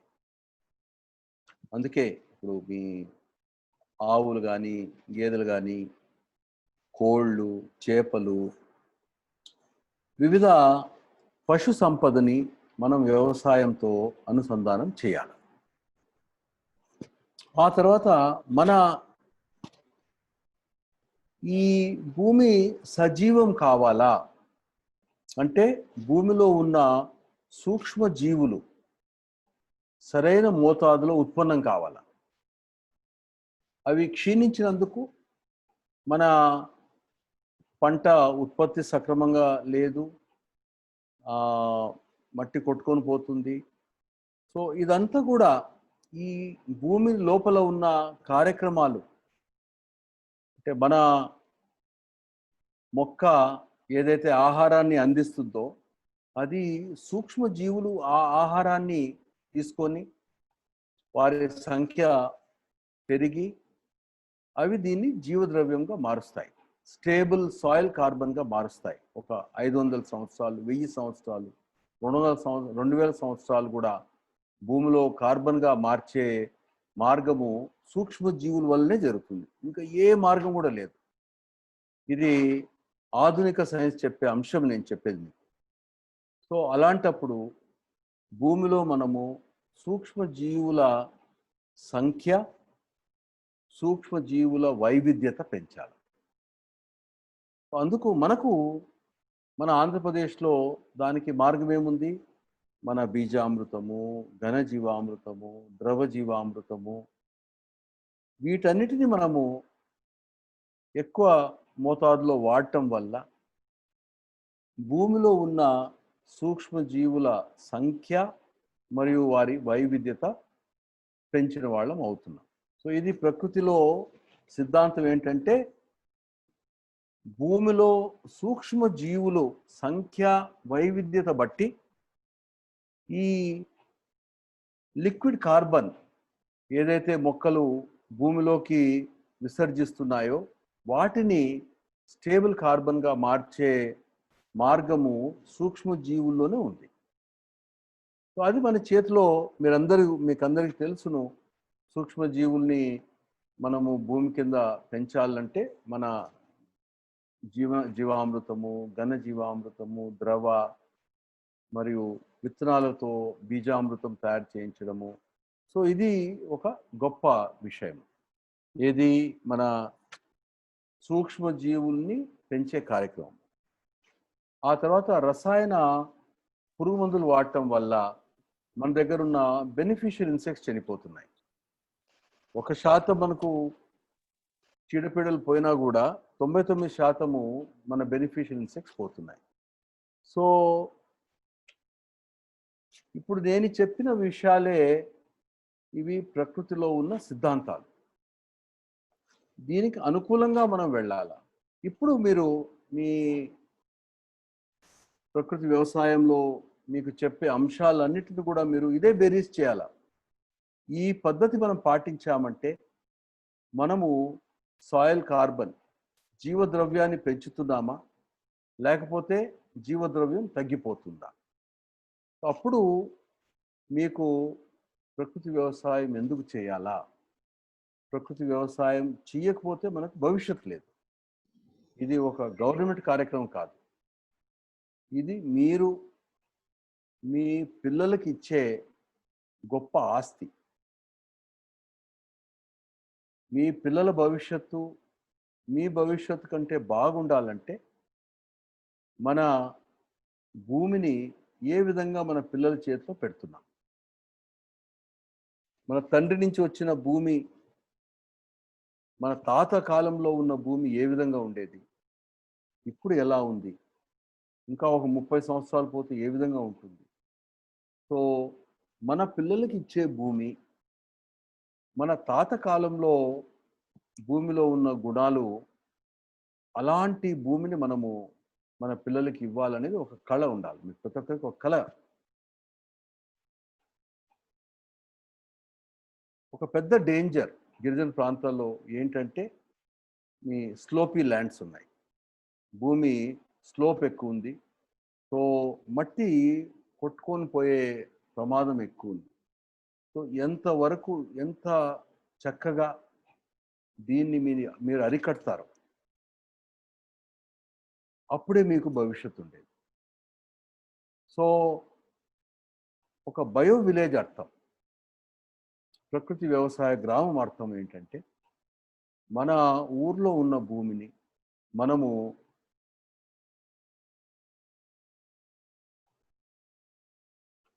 ప్రకృతిలో ఉన్న సిద్ధాంతాల ప్రకారము, ప్రకృతి చట్టాల ప్రకారము, ప్రకృతి చట్టాల అనుకూలంగా మనము సాగు చేయాలా. మన భూమి నుంచి, మన గ్రామం నుంచి మట్టి బయటికి పోకూడదు. మట్టి అంటే సాయిల్ ఆర్గానిక్ మ్యాటర్. మన మట్టి మన జీవద్రవ్యము తిరిగి గాల్లోకి కార్బన్ డైఆక్సైడ్గా పోకూడదు. ఇప్పుడు సైంటిస్ట్ అంచనా వేశారు ఏంటంటే, ఇప్పుడు మనం చేస్తున్న వ్యవసాయం వల్ల ఒక 100 యూనిట్లు ఫోటోసింథసిస్ ప్రాసెస్ వల్ల ఈ లిక్విడ్ కార్బన్ భూమిలోకి వెళితే, ఇప్పుడు మనం చేసే వ్యవసాయ విధానాల వల్ల ఒక 120 నుంచి 150 యూనిట్లు కార్బన్, భూమిలో ఉన్న కార్బన్ గాల్లోకి వెళ్తా ఉంది. అంటే మనము మన భూమికి, మన మట్టికి నష్టం చేస్తున్నాం. సో ఇది మనం ఎంత ఇతర ప్రయత్నాలు చేసినా కూడా మన పునాది పోయినప్పుడు మన బిల్డింగ్ నిలవదు, మనం నిలవం. మన పిల్లలు, మన భవిష్యత్తు, మన పిల్లల భవిష్యత్తు బాగుండాలంటే మన భూమిని మనం కాపాడుకోవాలి. సో ఇప్పుడు చెప్పిన చట్టాల ప్రకారము ప్రతి బయో విలేజ్లో కూడా ఫస్ట్ ప్రిన్సిపల్ సరే, రసాయనాలు వాడకూడదు, అది మొదటి ప్రిన్సిపల్ కింద పెట్టుకుందాం. బట్ దాంతోపాటు మన సాయిల్ ఆర్గానిక్ మ్యాటర్ ప్రతి సంవత్సరం పెరుగుతుందా లేదా? మన తాత కాలం నాటికి ఎంత సాయిల్ ఆర్గానిక్ మ్యాటర్ ఉంది, అది మళ్ళీ ఒక 5 సంవత్సరాలు మనం ఆ స్థానానికి వెళ్తామా? మన గ్రామంలో వర్షం పడిన తర్వాత నీళ్లు బయటికి వెళ్ళేటప్పుడు అవి బురద నీళ్లు బయటికి వెళ్తున్నాయా, ఎర్ర నీళ్లు బయటికి వెళ్తున్నాయా, లేకపోతే క్లీన్ వాటర్ బయటికి వెళ్తుందా? సో అదే ఒక గుర్తింపు మనకు.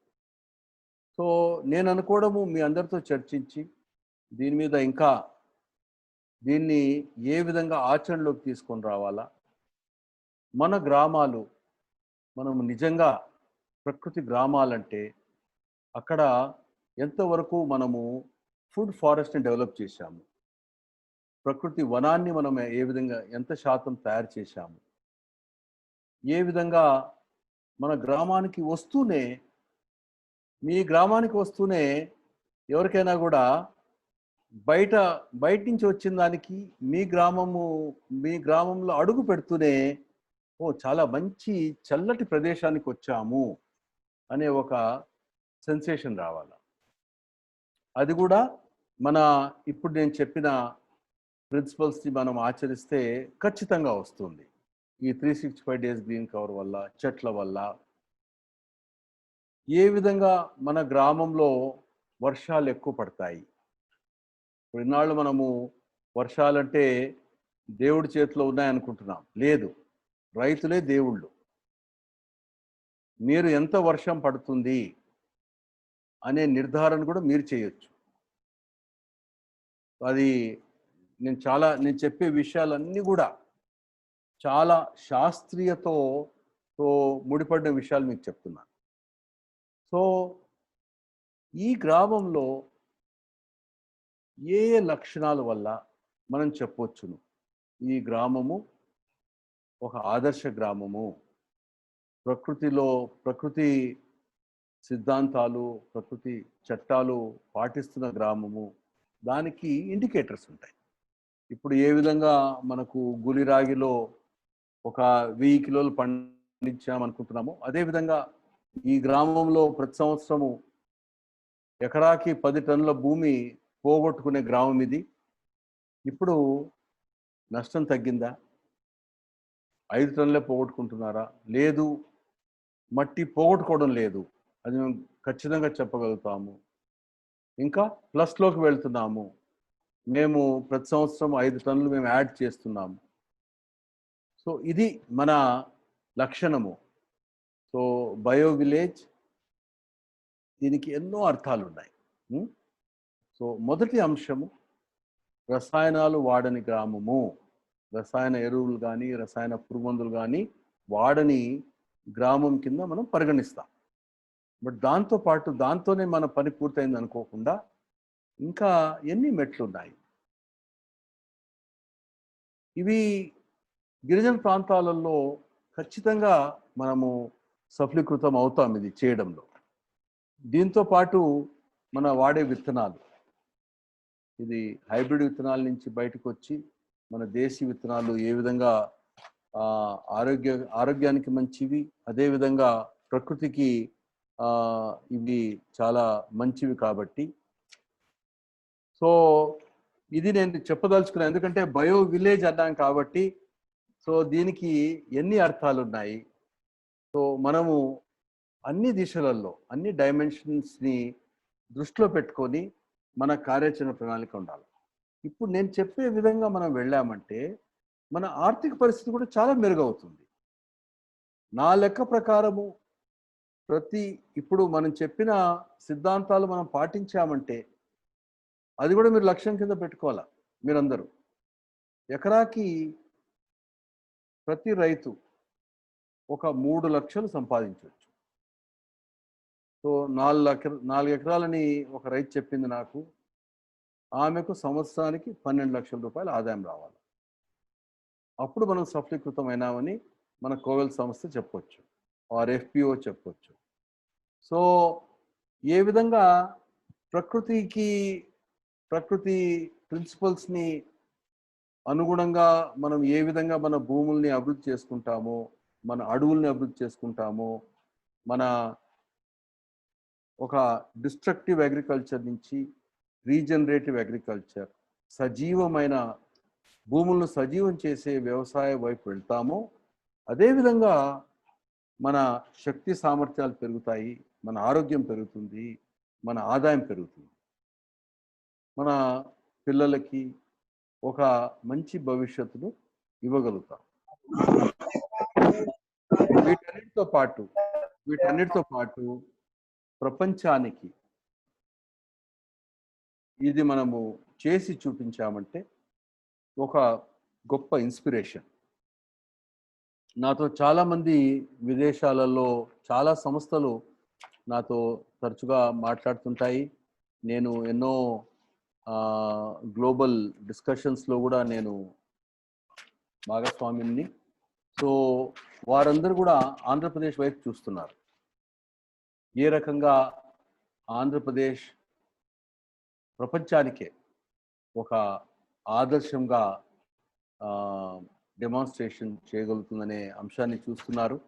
సో ఇప్పటికే నేను చాలా ఎక్కువ టైం తీసుకున్నాను, బట్ చాలా సంతోషం. ఇవాళ నిజంగా నాకు పండగ మీ అందరితో మాట్లాడడము, గిరిజన ప్రాంతాల్లో మీరు చేస్తున్న పని గురించి తెలుసుకొని, మరియు మీరు ఇంత ప్రేమతో ఎన్నో విషయాలు మీరు చెప్పారు. సో ప్రతి ఒక్కరికి నా ధన్యవాదాలు. అదేవిధంగా కోవెల్ సంస్థ ముఖ్యంగా సిఇఓ కృష్ణారావు గారికి మరియు కోవెల్ సంస్థ ట్రస్టీస్ అందరికీ, అదేవిధంగా పీడికే రావు గారికి మన సమక్షం లేకపోయినా వారికి ధన్యవాదాలు. తర్వాత మురళీధర్, కోవెల్ సంస్థ పుట్టినప్పటి నుంచి దాన్ని ఎంతో శ్రద్ధగా ప్రేమతో చూస్తున్నారు. సో ఇప్పుడు మనకు మన సంస్థతో ఎంతో గట్టి సంబంధాలు ఏర్పరచుకున్న రఘు గారు, మీకందరికీ నా ధన్యవాదాలు.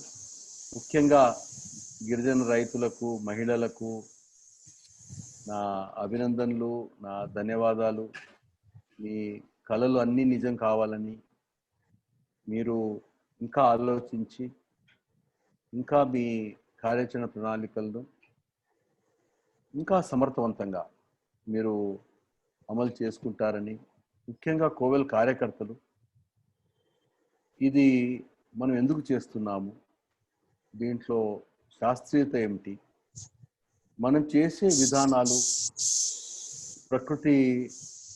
ప్రకృతి చట్టాలకు అనుకూలంగా ఉన్నాయా, విరుద్ధంగా ఉన్నాయా అనేది ఎప్పటికప్పుడు బేరీజ్ చేసుకుంటూ ఉండాలి. ఎందుకంటే ఒక సలహా ఇవ్వచ్చు, ఆ సలహా తాత్కాలికంగా పనిచేయవచ్చు, కానీ లాంగ్ టర్మ్ డ్యామేజ్ జరగవచ్చు దానివల్ల. సో నాకు మతికుంది. ఇప్పుడు నేను జీసీసీలో 90లో ఎండిగా వచ్చినప్పుడు జీసీసీ లోనింగ్ కార్యక్రమం ప్రారంభించాం. అప్పుడు ఒక కండిషన్ ఉండేది జీసీసీ లోన్లలో, అది అన్ని కోఆపరేటివ్ సంస్థకి ఆ కండిషన్ ఉండేది. ఒక 15% మోడర్నైజేషన్ ఆఫ్ అగ్రికల్చర్ కింద మోడర్న్ ఇన్పుట్స్ ఇవ్వాలని, అంటే యూరియా, డిఏపి. సో ఒక గ్రామము పెద్దబాయలు అనుకుంటాను, పెద్దబాయల్లో ఒక గ్రామానికి వెళ్ళాను. ఒక సంవత్సరం తర్వాత వారు లోన్ రీపే చేశారు, 100% రీపే చేశారు. సో అప్పుడు నేను ఏ గ్రామం అయితే 100% రీపే చేస్తుందో ఆ గ్రామానికి వెళ్ళి రైతులతో అభినందన సభలు జరిపేవాళ్ళం. సో ఆ గ్రామానికి వెళ్ళాను, వారు చాలా సంతోషం వ్యక్తం చేశారు. మేము షావుకారుల దగ్గరికి వెళ్లకుండా జీసీసీ రుణాలు మాకు బాగా పనికొచ్చాయని చెప్పారు. అదంతా మీటింగ్ అయిపోయినాక ఒక విషయం చెప్పారు, బాబు మేము అడగకుండానే మీరు ఆ డిఏపి యూరియా బస్తాలు ఇచ్చారు, అవన్నీ మీరు వెనక్కి తీసుకెళ్ళండి, మేము వాడలేదు అని చెప్పారు. సో అంటే మనము తెలియకుండా చాలా తప్పులు చేస్తాం. సో అందుకు నాకు అప్పుడు ఈ ప్రకృతి చట్టాల గురించి నాకు తెలియదు. సో అందుకు కోవెల్ సంస్థలో పనిచేస్తున్న మీరందరికీ ఐసిఆర్పి వరకు ప్రకృతి చట్టాలు, ఈ ప్రాక్టీసెస్ వల్ల మనము ప్రకృతి చట్టానికి అనుకూలంగా మనం వెళ్ళగలుగుతాము. ఈ ప్రాక్టీస్ కాకుండా వేరే ప్రాక్టీస్ మనం రికమెండ్ చేస్తే మనము ప్రకృతికి విరుద్ధంగా వెళ్తున్నాం, ప్రకృతి చట్టాలకు విరుద్ధంగా వెళ్తున్నాం. అది ఒక చాలా గొప్ప ఇన్స్ట్రుమెంట్. సో అది మీరు గుర్తుపెట్టుకుంటారని. సో ప్రతి సంవత్సరం కూడా మనము ఈ ప్రపంచ ఆదివాసీ దినోత్సవం నాడు కోవెల్ సంస్థ, జట్టు, మిగతా ఎన్జిఓస్ వారందరితో కూడా వారి ప్రగతి చర్చించి ఈ బయో విలేజెస్ని, నేచర్, ప్రకృతితో అనుసంధానము అయ్యే గ్రామాలని సెలబ్రేట్ చేస్తాం, వారి విజయాల్ని సెలబ్రేట్ చేస్తాం. సో ఇంతటితో నేను సెలవు తీసుకుంటున్నాను. చాలా సంతోషము మీరందరూ రావటము, మీ విజయాలను నాతో పంచుకోవడము. ఇంకా ఉంది, ఇంకా చాలా పని ఉంది, లేకపోతే మనకు భవిష్యత్తు లేదు, అది గుర్తుపెట్టుకోండి. ఒక 15-20 సంవత్సరాల కంటే ఎక్కువ సమయం లేదు మన దగ్గర. ప్రపంచ సంస్థలు ఒక హెచ్చరిక ఇచ్చాయి, ఏదైనా మార్పు తీసుకొని రావాలంటే వచ్చే 10-15 సంవత్సరాల లోపలనే మార్పు తీసుకొని రావాలి. సో అందుకు చాలా బాధ్యత ఉంది. మీతో మాట్లాడుతున్నాను, కానీ నాకు తెలుసు ఎంత ప్రమాదకరమైన పరిస్థితుల్లో మనం ఉన్నాము. ఈ కోవిడ్ పాండమిక్, కోవిడ్కి లాక్డౌన్ అని, మాస్కులు ధరించుకోండి, చేతులు కడుక్కోండి, డిస్టెన్స్ మెయింటైన్ చేయండి, దాంతో మీ ఇమ్యూనిటీ పెంచుకోండి అని మన శాస్త్రవేత్తలు చెప్తున్నారు. కానీ నేను చెప్పిన ప్రమాదానికి ఇలాంటి సులువైన మార్గాలు లేవు. నేను చెప్పిన మార్గానికి, నేను చెప్పిన ఏదైతే ప్రమాదాలు ఉన్నాయో, ఒక ప్రమాదమే కాదు, చాలా ప్రమాదాలు ఉన్నాయి. వీటన్నిటికీ పరిష్కారం కూడా మీ చేతుల్లో ఉంది. సో మన రైతులు, మన గిరిజన రైతులు ముఖ్యంగా దేవుళ్ళు. మొదట అంటే మీలో నా లెక్క ప్రకారం ఒక 4 దేవుళ్ళు నివసిస్తున్నారు మీలో. మొట్టమొదటి దేవుడు మీరందరూ అన్నదాతలు, అందరికీ ఆహారం పెడుతున్నారు. అందుకు అది మొదటో దేవుడు మీరు. రెండోది ప్రకృతి వ్యవసాయం చేసే రైతులు ఆరోగ్యకరమైన ఆహారాన్ని అందరికీ అందిస్తున్నారు. సో మీరు ఆరోగ్య దేవుళ్ళు. ఇప్పుడు నేను చెప్పిన ప్రకృతి సిద్ధాంతాలు పాటించి మీరు వర్షాన్ని కూడా జయించారు, నీటి సంపదని మీ చేతిలోకి తీసుకొని వచ్చారు. అంటే మీరు వరుణ దేవుళ్ళు. ఈ మూడిటితో పాటు, ఈ మూడిటి కన్నా మించి మీరు విష్ణు భగవానుడు.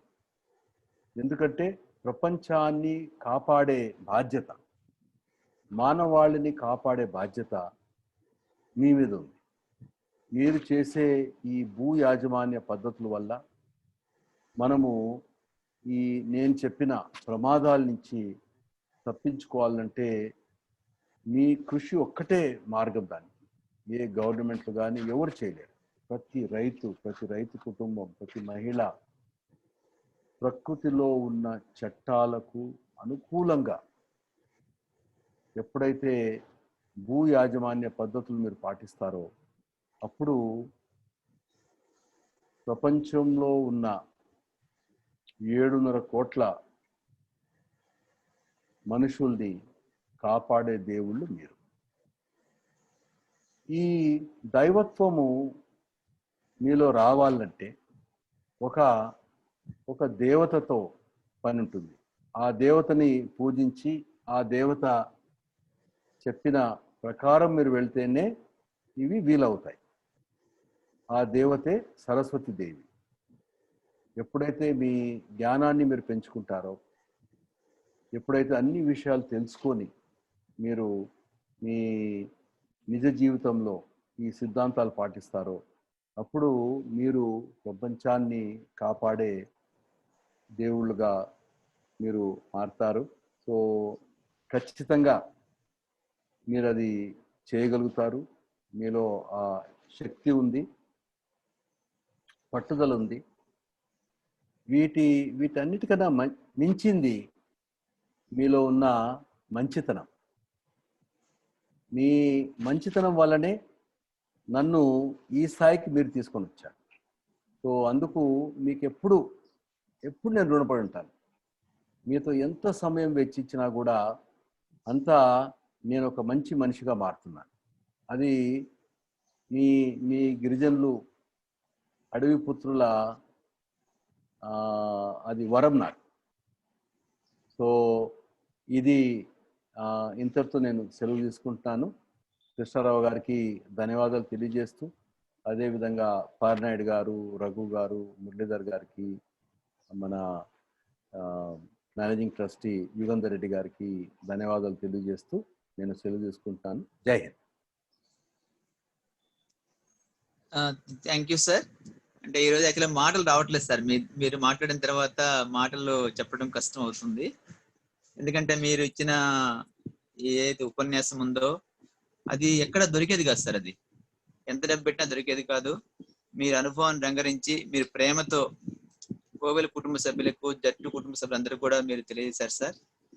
ఒక మాట నేను చెప్పాలనుకుంటున్నాను సార్ ఈ వేదిక మీద నుంచి. అంటే మనం ఏదైతే ఇవాళ ఒక లక్ష్యం అనుకున్నామో, డిక్లరేషన్ అనుకున్నామో, కోవిల్ టీం అందరూ కూడా దీన్ని లక్ష్య సాధనలో మీరు చెప్పిన మనకు పట్టుదల ఉంది, ఆ ఓపిక కూడా ఉంది, ప్రేమ ఉంది ప్రకృతితో. ఎందుకంటే కోవెల సంస్థ పుట్టింది ప్రకృతిలో ఉన్న వనరులు కాపాడే సంస్థగా పుట్టింది సార్ 1994లో. సో ప్రకృతిని ఎలా ప్రేమించాలి, ప్రకృతిలో వనరులను ఎలా కాపాడుకోవాలి, ప్రకృతిలో వనరులను ఏ విధంగా మనం పెంపొందించుకోవాలనేది మన డిఎన్ఏలో ఉంది సార్. ఇది కోవిల్ టీంలందరికీ అది నరనరాన జీర్ణించుకుపోయింది సార్. సో ఆ ప్రకృతి నుంచే ప్రకృతి వ్యవసాయం వచ్చింది సార్. సో కాబట్టి ప్రకృతి అనే అంశంలోనే మనం పెద్ద స్థాయిలో చేశాము. సో ఇది ఒక సబ్ సెక్ట్ గా చూసినప్పుడు ప్రకృతి వ్యవసాయంలో మీరు చెప్పిన కళ ఏదైతే ఉందో, మీరు ఆ రోజు కోవల్ ఫౌండేషన్ స్థాపించి ఈ రోజు 26 సంవత్సరాలు అయిన సందర్భంలో 27 సంవత్సరంలో మనం ఉన్నప్పుడు ఇవన్నీ కూడా మేము తప్పకుండా మీకు చేసి, అదే విధంగా మీకు ఎవ్రీ క్వార్టర్ లో ఒక ప్రోగ్రెస్ రిపోర్ట్ గా ఈ సంవత్సరం అనుకున్న ప్రణాళికలో ఎవ్రీ క్వార్టర్ మీకు ఒక ప్రోగ్రెస్ రిపోర్ట్ ప్రకారంగా ప్రోగ్రెస్ మీకు అందజేస్తామని తెలియజేస్తున్నాం సార్. అదే విధంగా ఒక రిక్వెస్ట్ సార్, మీరు ప్రతి 3 నెలలకు ఒకసారి కోవెల్ కుటుంబ సభ్యులతో ఈ విధంగా మెసేజ్ కూడా చాలా అవసరం సార్. మాకు అది చాలా పాజిటివ్ టానిక్ గా పనిచేస్తుంది, ఎనర్జీ వస్తుంది సార్.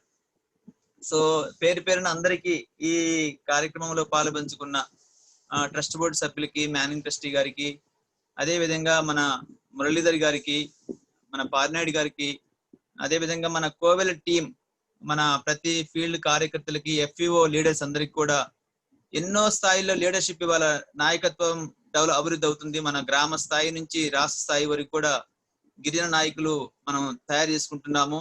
మనకలా ఒక 1000 మంది యూత్ ని తయారు చేయాలనేది కూడా ఉంది సార్. వచ్చే 5 సంవత్సరాల్లో యూత్ అనేది ట్రైబల్ యూత్ లీడర్షిప్ రావాలి అనేది కూడా చూస్తున్నాము. 20 మంది సిఇఓలు రావాలి సార్. ఎఫ్ఈఓస్ కి 20 మంది సిఇఓలు అనుకుంటున్నాం, ట్రైబల్ సిఇఓస్. అదొక మన విజన్ కూడా ఉంది సార్. ఇవన్నిటిని కూడా తీసుకొని లీడర్షిప్ డెవలప్మెంట్ చేసుకుంటూ మీరు అనుకున్న ఆశయాలు ఆకాంక్షలు అయితే ఉన్నాయో ఒక కోవెల కుటుంబ సభ్యుల తరపున మీకు అది హామీ ఇస్తున్నాం sir.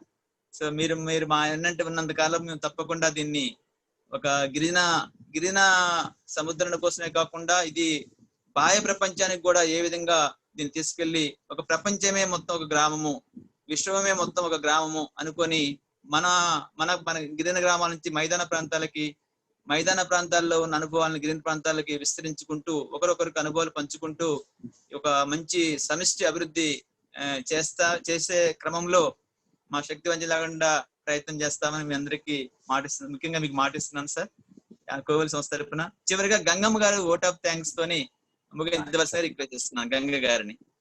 But 1 second, Krishnaram, any whether Murli, Parnaidu, Raghu, any comments they want to make, then we'll have Gangamma. Yes sir. So చివరిగా ఎవరైనా మన కార్యక్రమంలో సార్ చెప్పినట్టు మీ యొక్క ఫైనల్ కామెంట్స్ సజెషన్స్ ఏమైనా ఉంటే చెప్పాల్సిన రిక్వెస్ట్ చేస్తున్నాను. పార్నాయుడు గారు. సార్ నమస్తే సార్. నమస్తే సార్. ఈరోజు అంటే ఇంతకుముందు మా రైటర్స్ వాళ్ళతో మాట్లాడారు కానీ ఈరోజు మీరు ఏంటంటే మరి ఎక్కువగా అభిమానంతో గిరిజన ప్రజల మీద మా మీద అభిమానంతో మీరు మాట్లాడారు సార్. అంటే అభిమానము ప్లస్ నాలెడ్జి. మీరు సరస్వతి దేవి గారి గురించి చెప్పారు. సరస్వతి దేవి గారి నుండి మన జ్ఞానాన్ని తీసుకోవాలని చెప్పారు. అంటే జ్ఞానంతో పాటు మీరు అభిమానాన్ని పెంచారు, రెండు మేళవించి చేశారు సార్. తప్పకుండా మీ ఆశ మీ ఆశయం మాతో అంటే పంచుకోవడం మేము తప్పకుండా భవిష్యత్తులో ఇంకా కమిట్మెంట్తో పనిచేస్తాం సార్. పూర్తిగా కమిట్మెంట్తో పనిచేస్తాం మీ ఆశయాలు నెరవేర్చడానికి. మీ ఆశయాలు అంటే మీకోసం కాదు, మీ వ్యక్తిగత స్వార్థం కోసం కాదు, ప్రపంచాన్ని పునరుజ్జీవనం చేయాలి, రీజనరేట్ చేయాలి అన్న ఒక ఆశయాన్ని మీరు చెప్పారు సార్. ఇవి తప్పకుండా మేము ముందుకు తీసుకెళ్ళడానికి ఎన్ని ప్రయత్నాలైనా ఎన్ని కష్టాలేం లేవు ఇందులో, సంతోషమే. మీరు చెప్తున్న ప్రతి ఆశయం నెరవేర్చడానికి మేము ఏంటంటే ఇప్పుడు కూడా కష్టం అనిపించడం లేదు, బాధ అనిపించడం లేదు. దాన్ని ముందుకు తీసుకువెళ్ళాలని ఒక విశ్వాసము నమ్మకం మాకు ఎప్పుడు కూడా కలుగుతాయి సార్. మీ మాటలు విన్న తర్వాత మేము తప్పకుండా దీన్ని ముందుకు మేము తీసుకెళ్తాం, మీ ఆశయాలు నెరవేరుస్తాం, సమాజాన్ని కాపాడడానికి మా బాధ్యతల్ని శక్తివంచన లేకుండా కృషి చేస్తామని మీకు హామీ ఇస్తున్నాం సార్. ఈరోజు ఆదివాసీ దినోత్సవం సందర్భంగా.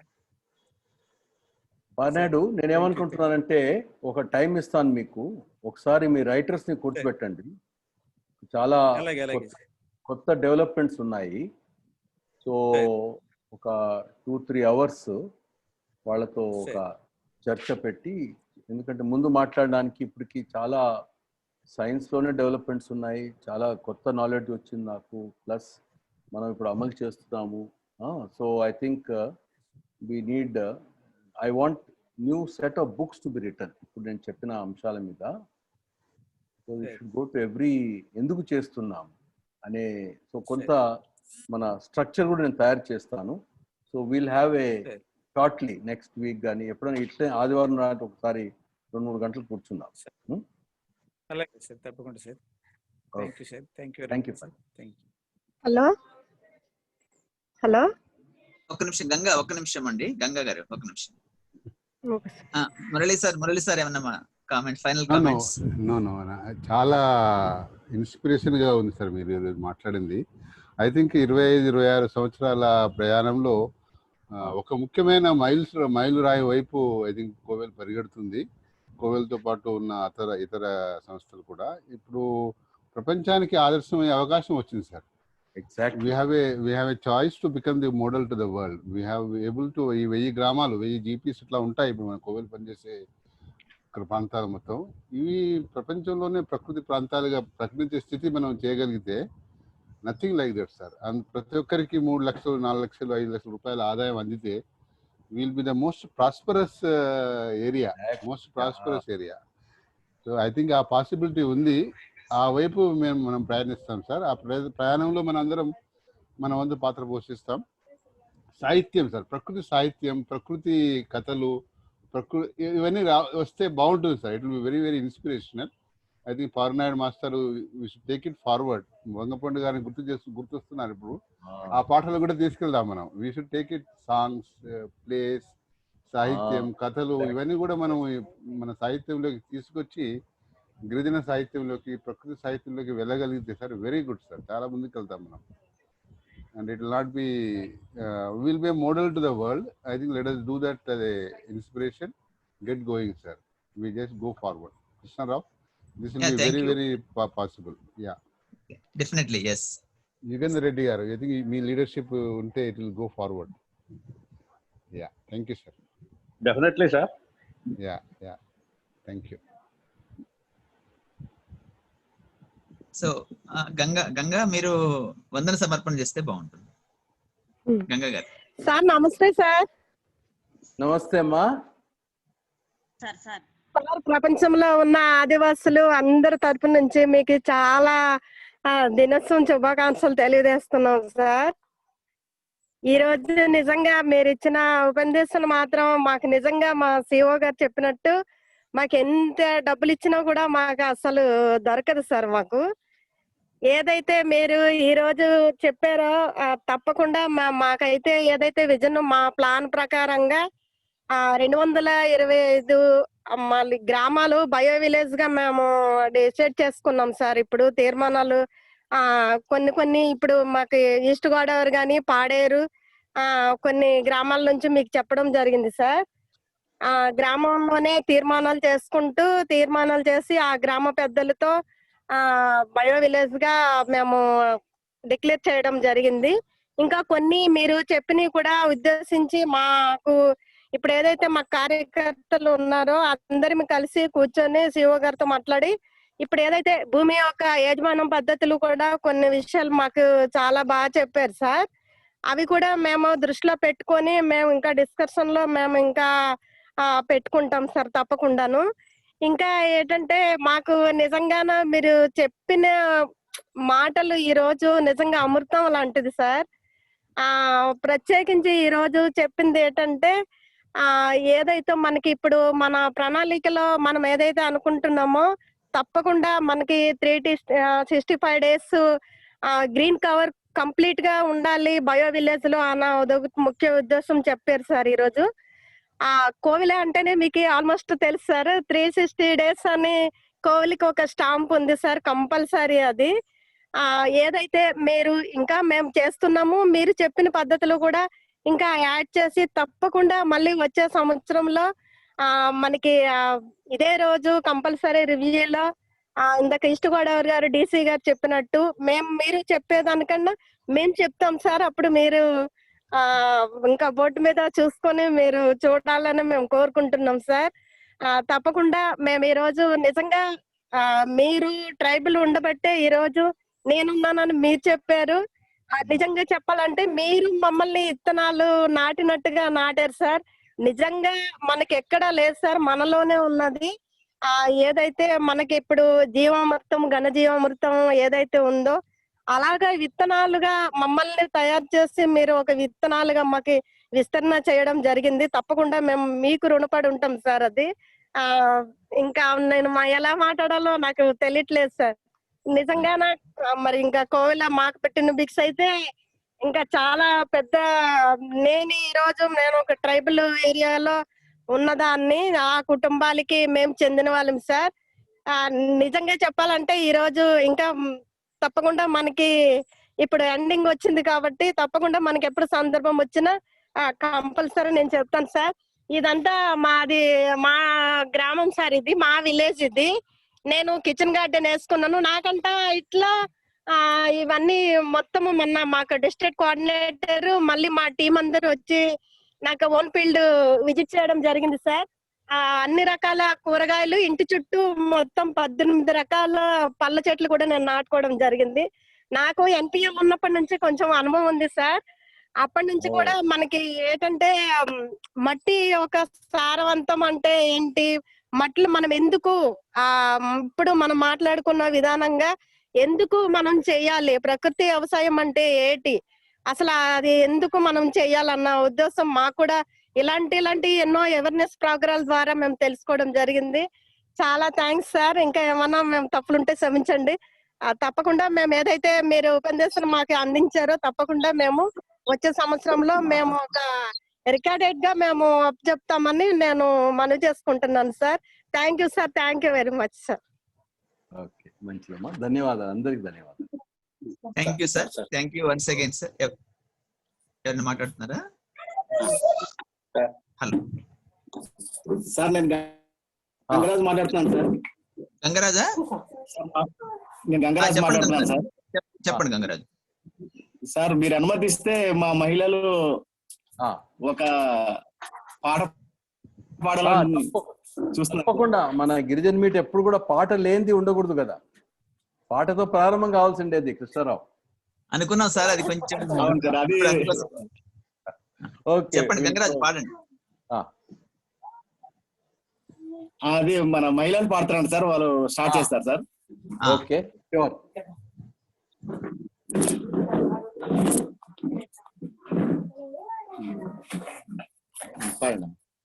సార్ నమస్తే సార్, నా పేరు పరదని చిలకమ్మ, మాది ఎన్నిటప్పుడు సార్. నేను చిన్న పాట పాడి అనిపిస్తాను.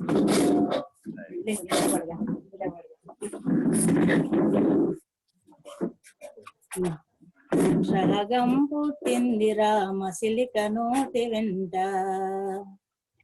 రాగం పలికింది రామ సిలిక నోటి వెంట, పాట పుట్టింది మా పల్లె తల్లింట, కొండ కోనల పనులు కాలం వై కలువంగా,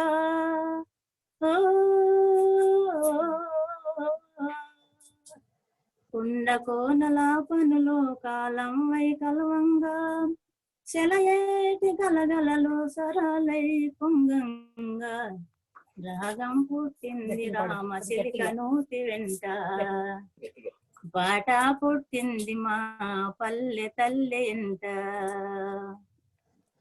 తల్లి పాల కొరకే పసిగుడ్డు ఏడ్పు నోట, ఆ బిడ్డ ఏడ్పు నాప తల్లి నోట జోల పాట, తల్లి పాల కొరకే పసిగుడ్డు ఏడ్పు నోట, ఆ బిడ్డ ఏడ్పు నాప తల్లి నోట జోల పాట, తల్లి బిడ్డల బంధం ఈ పాట ఎంతందం,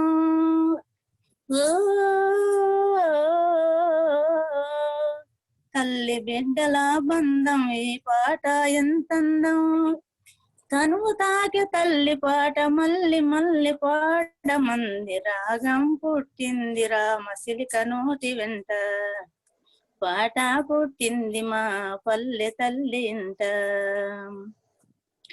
ఒలియవో ఒలియవో ఒలియవోల, ఒలియవో ఒలియవో ఒలియవోల, చెలల్ల చెల్లి పాట సిమనే తెలవాదంట, పల్లె పొలి మెరలన్నీ ఆ పాట వింటయంట, చెలల్ల చెల్లి పాట సిమనే తెలవాదంట, పల్లె పొలి మెరలన్నీ ఆ పాట వింటయంట, ఆ చెల్లి రాగమంత సింటై కారంగా,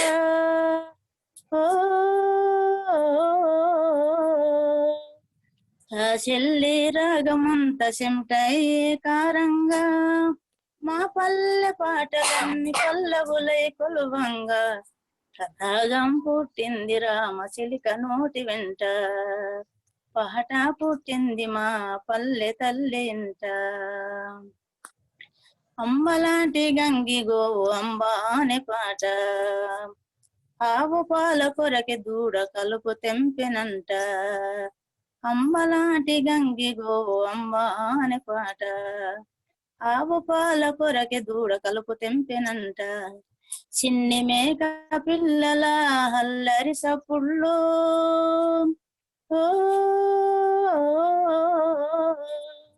చిన్ని మేక పిల్లల అల్లరి సప్పుళ్ళు, ఊరంతా కలదిరిగే బూరతటికి సప్పట్లతో రహగం పుట్టింది రామచిలిక నోటి వెంట, పాట పుట్టింది మా పల్లె తల్లింట. చీకటి పడితే చాలు సింధోలయాట పాట, తెల్లవారు జాలువారు అదే పాట ప్రతి నోట. చీకటి పడితే చాలు సింధోలయాట పాట, అదే పాట ప్రతిరోజు అదే పాట. చీకటి పడితే చాలు సింధోలయాట పాట, తెల్లవారు జాలువారు అదే పాట ప్రతి నోట. పగట వేసగాళ్ళు మా పల్లంతా తిరిగిరంట, ఓ పగట వేసగాళ్ళు మా పల్లంతా తిరిగిరంట. బొగ్గు మధ్యలో డప్పు మా పల్లె సప్పుల, రాగం పుట్టింది రామచిలిక నోటి వెంట, పాట పుట్టింది మా పల్లె తల్లి ఇంట. ఎత్తరగెత్తు ఐలేస బరువును ఎత్తు ఐలేస, బట్టర పట్టు ఐలేస ఉడుం పట్టు ఐలేస, పని చేసే కాడ పాట పాడినారు పూలన్నలు. ఎత్తర ఎత్తు ఐలేసని బరువులెన్నో ఎత్తినారు, పని చేసే కాడ పాట పాడినారు పూలన్నలు. ఎత్తర ఎత్తు ఐలేసని బరువులెన్నో ఎత్తినారు, కండలను కరిగించి కొండలను పిండి చేసి, ఓ కండలను కరిగించి కొండలను పిండి చేసి, గుండె గుండె రాసుకున్న పూలన్నల గొంతులల్ల రహగం పుట్టింది రామచిలిక నోటి వెంట, పాట పుట్టింది మా పల్లె తల్లి ఇంట. రాగం పుట్టింది రామచిలిక నోటి వెంట, పాట పుట్టింది మా పల్లె తల్లి ఇంట. నమస్కారం సార్, ఏమైనా తప్పుంటే క్షమించండి సార్. చాలా ఇదే చక్కగా ఫస్ట్ పాడారు. పాట. మీ గ్రామానికి వచ్చి చూసింటే ఇంకా బాగుండేది. Okay Krishna sir. So sir, అది చివరిగా కార్యక్రమము మంచి అంటే చాలా స్పెషల్ డే సార్. ఈరోజు చాలా వెరీ వెరీ స్పెషల్ డే, ప్రపంచ ఆదివాసీ దినోత్సవము. ముఖ్యంగా మీరు ఈరోజు ఇక్కడ ఈ 3 గంటలు మాత్రం టైం స్పెండ్ చేసిన విధానము, మీరు చెప్పిన సందేశాత్మక ఈ మెసేజ్, ఇవన్నీ కూడా మాకు జీవితంలో గుర్తుండిపోయే దినం సార్ ఇది. సో మీకు తెలుసు 26 సంవత్సరాల నుంచి మన కోవెల్ సంస్థ మీతో ప్రయాణం చేసింది. ఇది ఒక్కరోజు కాదు సార్, ఇది ఒక తుది శ్వాస విడిచే వరకు కూడా సార్.